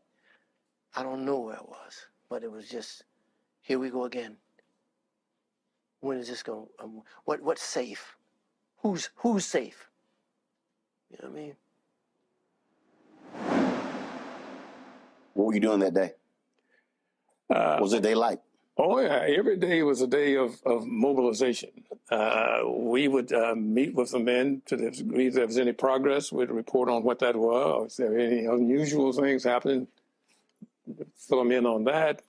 If there are any questions they had or decisions they need to make, to try and get that done. But everybody was mobilizing for the march. But you also had a court hearing that day, if I'm correct. Yeah, that was a series of injunctions. But SCLC took responsibility for dealing with the injunctions. Andrew Young and James Orange and some of the other fellows and their lawyers took responsibility for the court because the court had enjoined the march. It had not enjoined the mobilization and community action work that we were doing. So that day goes along. Go throughout the day, get to the evening. Where are you? I'm at the headquarters building of what was called then the minimum salary building of the AME Church, which is a building next door to where our mobilizing headquarters were, which was Cleveland Temple. In the evening, I lose track of the time, but the word came over the radio that Dr. King had been shot on the balcony at the Lorraine Motel. And among all the unbelievable things that you just refuse to accept, this was one of them. So you hear this on the radio. So a co-staffer and myself, we were like 5 minutes from the Lorraine Motel. We jump in the car and we come around here. And by the time we get here, police were already here, keeping people out as opposed to keeping people in. And this whole evening was just one that we had difficulty believing. Dr. King, as prominent a leader as he was, to be shot on the balcony made no sense to us at all. It was not like he was a stranger in town. He should have and perhaps did have as much security as you could have. But the evening ended with not only with the shooting, but with him being taken to the hospital. Our responsibility then was to make sure that nobody else was injured. I mean, the city obviously was just outraged, and our job was to make sure that the people, got home all right, didn't confront the police or anybody else with any activities that would cause there to be more harm. And then to reconvene a meeting of all the partners in this thing to talk about where do we go from here. You get word that he's died. Where are you and how do you react? Well, personally, it was an incredible level of sadness. It was not like you had a leader who preached violence. You had probably one of the most committed men to nonviolence, yet to be killed through a violent act. We were a little, we had to think through what this all meant. How and what do we do with the men the next day? How do we handle the notification across the country as to what was taking place in Memphis, and at least whatever advice we were going to give to other folks, how they should react. And clearly, the country was beginning to go up in smoke. The anger that was across their major urban areas was just incredible. I interviewed Reverend Jim Lawson, and he said the next day he went to work. He said, we literally did not have time to stop. And he said it wasn't until either July or August that the grief hit him. He said, but literally, he was completely in work mode. Well, I think that's typical of everybody, and certainly Jim, who was such a major part of this. We had 1,300 men, 1,300 families, who knows how many children that were a part of all this. We had a community by now that was totally mobilized in support of them. There needed to be direction given. There needed to be a conversation with the leaders. There needed to be addressing the young people, many of whom had become reluctant supporters of the strike, but they were supporters. We had to at least make sure that no one gave a reason for added violence against any community members. And to try as best as we could to prepare for what ultimately became a major march on behalf of Dr. King himself. Mm-hmm. We were getting deluged with calls from all over the country of people who really want to know, is it real, is it true, is it, et cetera. I distinctly remember a call from Byatt Rustin, who was on a radio show in Westchester County someplace, where people were equally upset. And I think Byatt mentioned on the radio, if you want to do something to help people in Memphis, send $1. And the outpouring of concern and support, in a day or so, we felt down here where there was duffel bags, army duffel bags filled with dollar bills that people were so impacted by this. But as Jim said, we didn't have time to stop. We almost went from his death mode to mobilizing for this major march that we got committed to. And I believe we had 40 or 45,000 people show up for that march. We had to deal with what was going to take place in Atlanta. And to their credit, the men, while they regretted and was suddenly upset by Dr. King's assassination, they remained committed to their goal. And they organized themselves. They made their own decisions about how they would respond on a city basis. I can remember we were a little concerned about whether or not we wanted to take the marches back downtown. A minister here in town whose name may be lost in all the history, Reverend Henry Starks, who took just personal responsibility for organizing and mobilizing the march to dramatize to the business community and certainly to the city leadership that these men were committed to this. And I think we wanted to take a day off, but the men asked us, aren't we going back downtown? Aren't we going to march today? And for those of us who were staff, we had to really not only pick ourselves up, but to try and understand that, this was a tragedy that happened in the course of a major movement, and understand that Dr. King was certainly aware of the risk, but he is also committed to the... It's kind of hard to describe because I was a single dad at the time and my boys.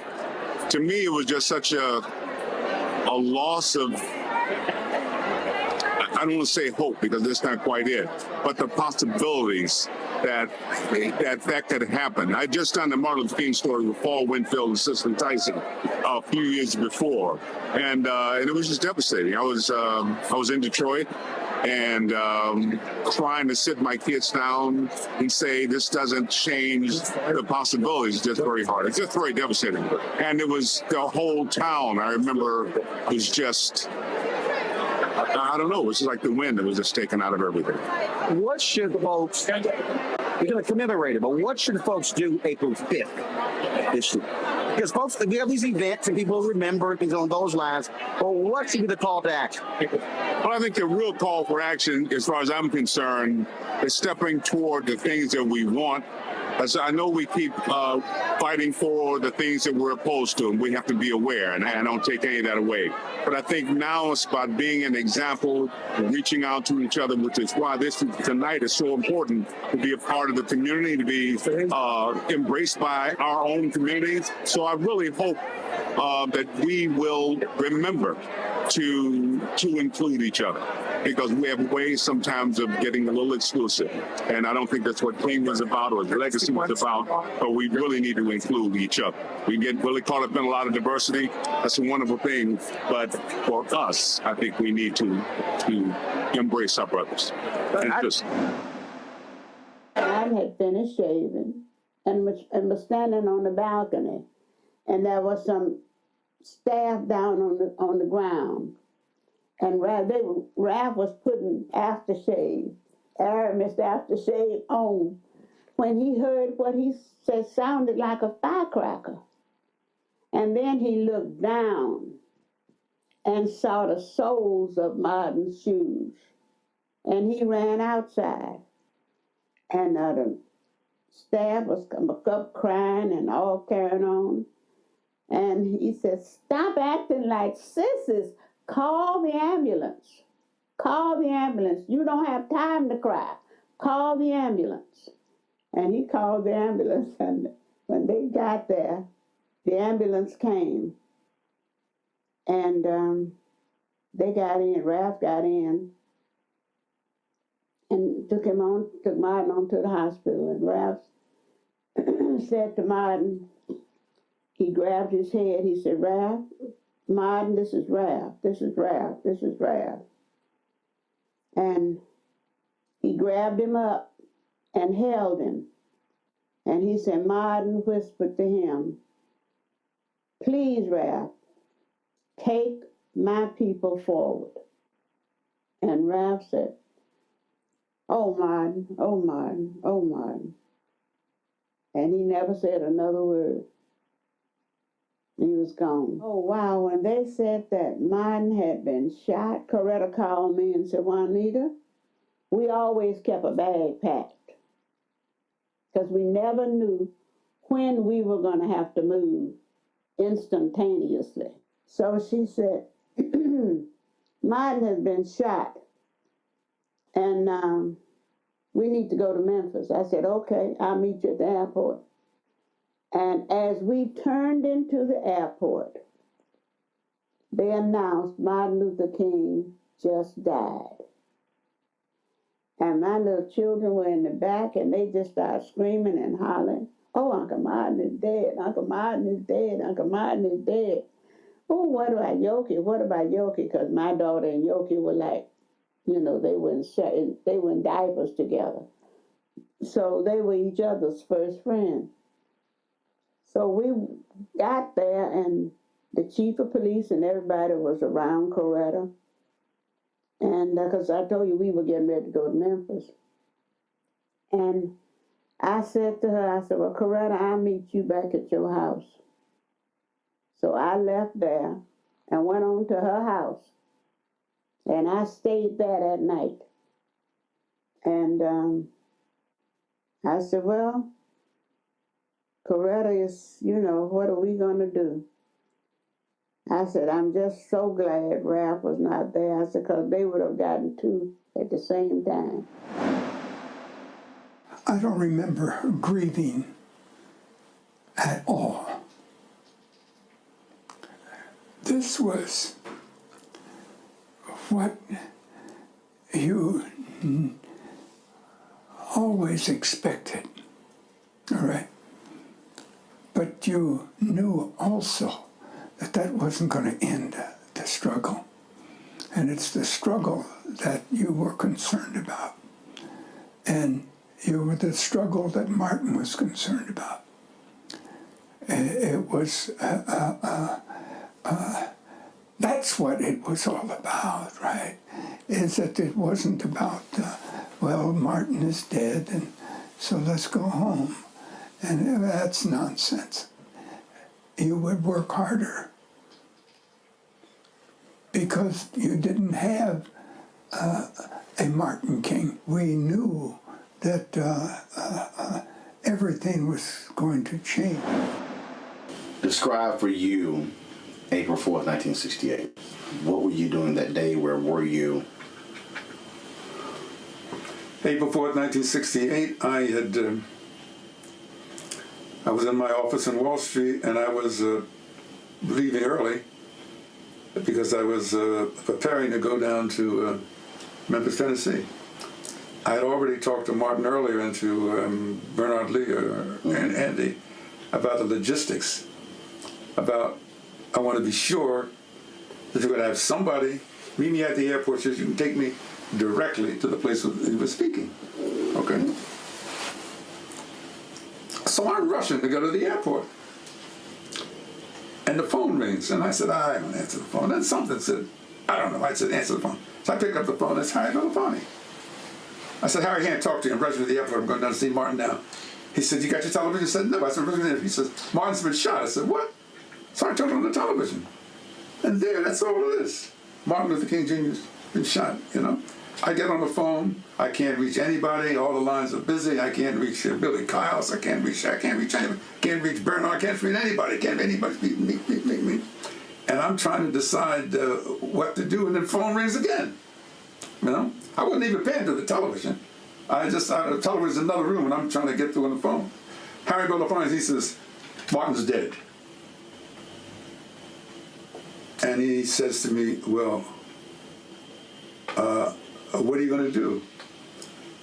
And I said, well, what do you think I should do? He said, I don't think you should. Harry says, I don't think you should go. I said, we should get some more information. I don't think you should go. So I hang up the phone. And the very first thing that came into my mind was, they finally got him. They finally got him. Sometime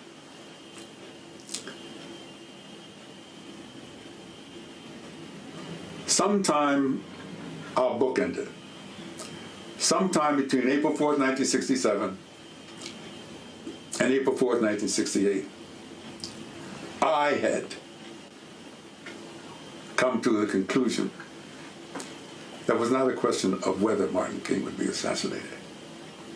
It was only when.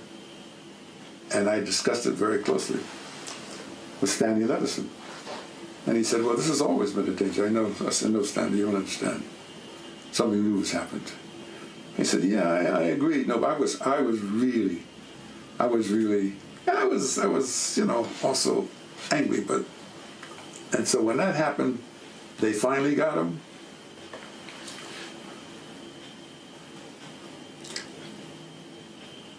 Within that same thought, Roland, your family, I can tell you. I wondered to myself, I said, I don't think I can stay in this country. It's fine. I'm having a conversation. No, I can't stay in this country. I'm Clarence Jones. So I said, no, I can't stay in this country. The anger was so seething, you know. And I was drinking more heavily than I drink today, you know. I was drinking, you know, martinis and traveling throughout the South. I was drinking my Jack Daniels and so forth, you know, hanging out. Actually, Orville Billingsley, you know, you couldn't have a conversation with Orville Billingsley unless you drank. You know? So I was just, the anger was just beyond. I had made a personal judgment. I said, Clarence, you have to leave this country. That's what I'm talking to myself. I said this to Harry. I said, Harry, I can't stay here. So why? I said, because I don't think I have the discipline. I said, I was afraid of, I had such crazy things like, I was 37 years old, he was 39, okay?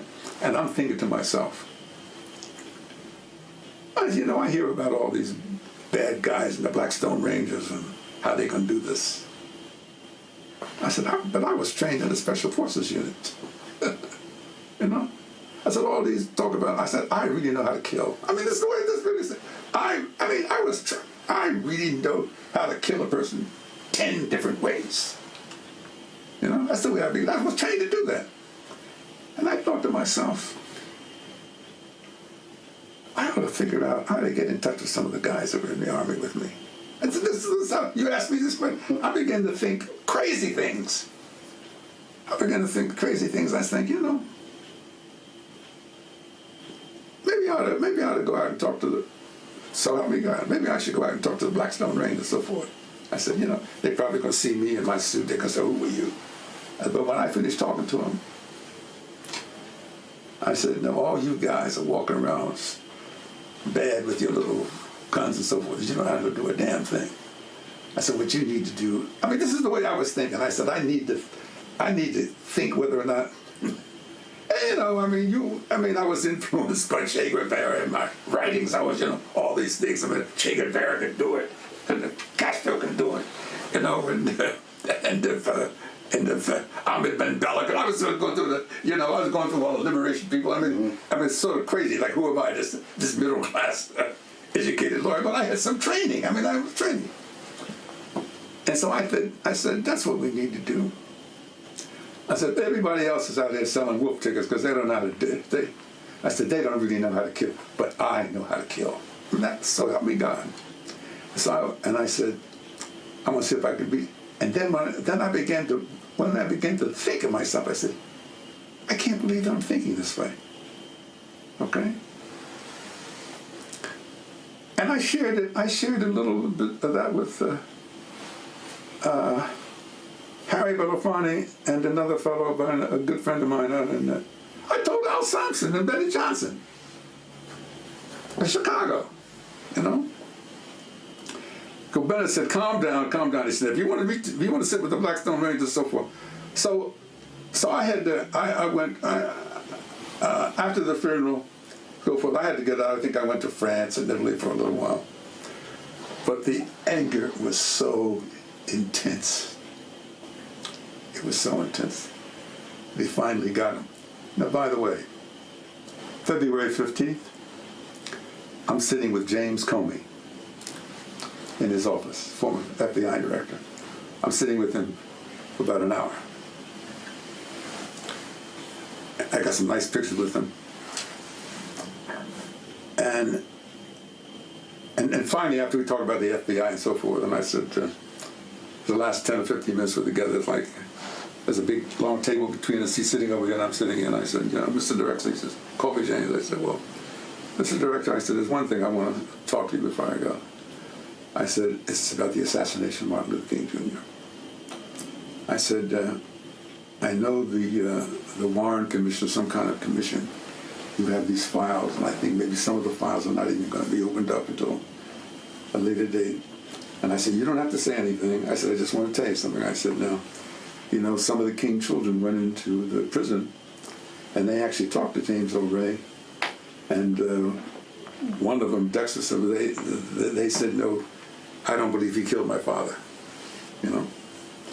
Well, I believe that James O'Reilly pulled the trigger.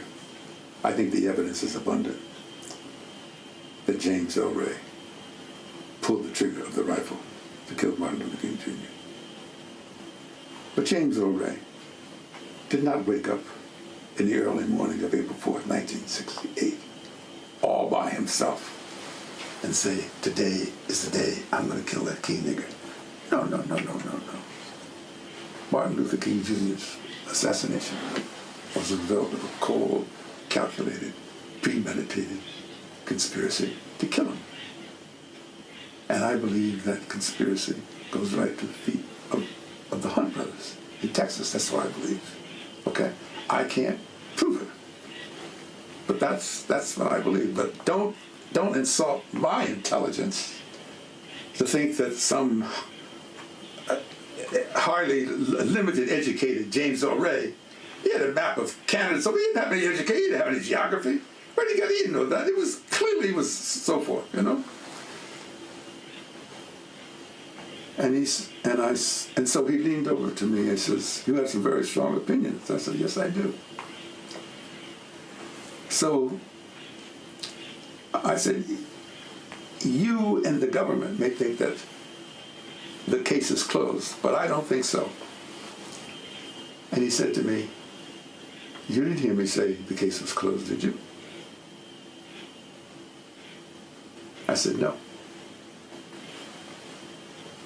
You didn't hear me say the case was closed, did you? I said, no, sir. Deep, right? And by the way, I mean, you don't know, I'm going to tell you. He has a huge, Comey had a huge desk in his office. Mm-hmm. Had a glass top on it. Under the corner of the glass top is a photostatic copy of the memo from Robert F. Kennedy, from J. Edgar Hoover, mm-hmm. to Robert F. Kennedy, asking the authority to wiretap Martin Luther King Jr., in which the Attorney General had to countersign and said, and it shows, okay, do it. Okay, do it. He says, the reason I'm showing you, Mr. Jones, is every time there's a meeting of agents in my office, particularly a new agent, before they leave, I make them look at this, and I says, the FBI can never become that agency again. Describe it. April 4th, 1968. What were you doing? Where were you?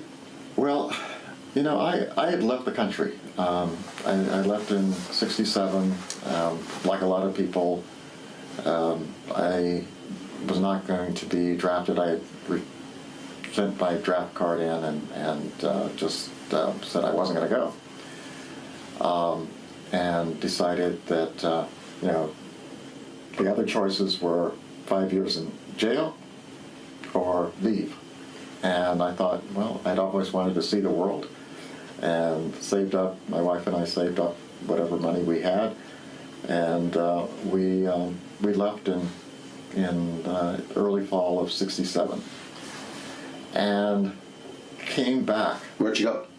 I just ran around Europe, went to North Africa for a little bit, and just any place that, actually we started in Northern Europe, it got cold, we started moving toward the southern part. Spain was kind of like California, so we spent a lot of time, we were thinking about staying there for a while. But she got sick, and we had to come back, and that was in late March of 1968, and got to my parents' house, and turned out that she was diabetic, didn't know it, and you know, was just losing lots of weight. I think she was under 100 pounds, and put her in the hospital. And your parents' house where? In Los Alamos, New Mexico. Okay. And so while she's in the hospital, turn on the TV, learn about Martin Luther King being assassinated. He was assassinated right there in Los Angeles. So for me, it was just a way of saying, look, this country is in real trouble. I mean, I recognized at that point I got to live here, deal with the draft issue, get a draft lawyer and all that sort of stuff.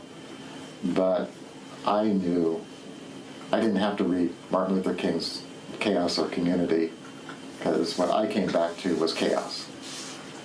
And I think that the 50 years since then have been kind of putting a lid on it and assuming that the problem's going to go away if we just don't look at it. And I think that his book is that reminder that, you know, look around the world right now.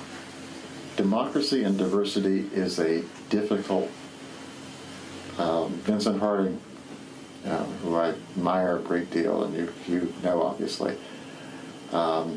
he said we should have advanced courses for everybody in democracy and diversity, because if you are investing your destiny to a group of people and they're not like you, different religion, different other things, you're going to have to learn how to work with that group of people.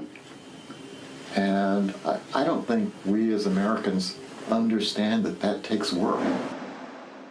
April 4th, 68. Where are you? What's that? April 4th, 1968. Memphis tragedy strikes. Where are you? How do you find out? How do you feel? You're talking about Dr. King's death? Yeah. I was here in Tuskegee at that time. And of course, I was very sorry and very, very upset over his death. But it was one of those things that we always knew, and he always knew, even as early as the bus boycott, and this was several years before, that there was a possibility of losing our lives in the movement. So we have to be prepared to do it. But even so, he still believed in nonviolence and social change. Were you prepared? Yes, indeed so. And there were some people in the movement who didn't believe in that. And my brother happened to have been one, but I did believe in that. But you have to be able to stay focused and move ahead and do it in the right direction. But when I heard about Dr. King, and if you remember, when he published his first book, he was stabbed at a department store in New York. Yep. So he realized that he would, he may get killed. And he knew that was always a possibility. But, you know, you never want those possibilities to happen. And I was very sorry about it. But we couldn't stop. He wouldn't want us to stop. And we didn't stop. And we continue.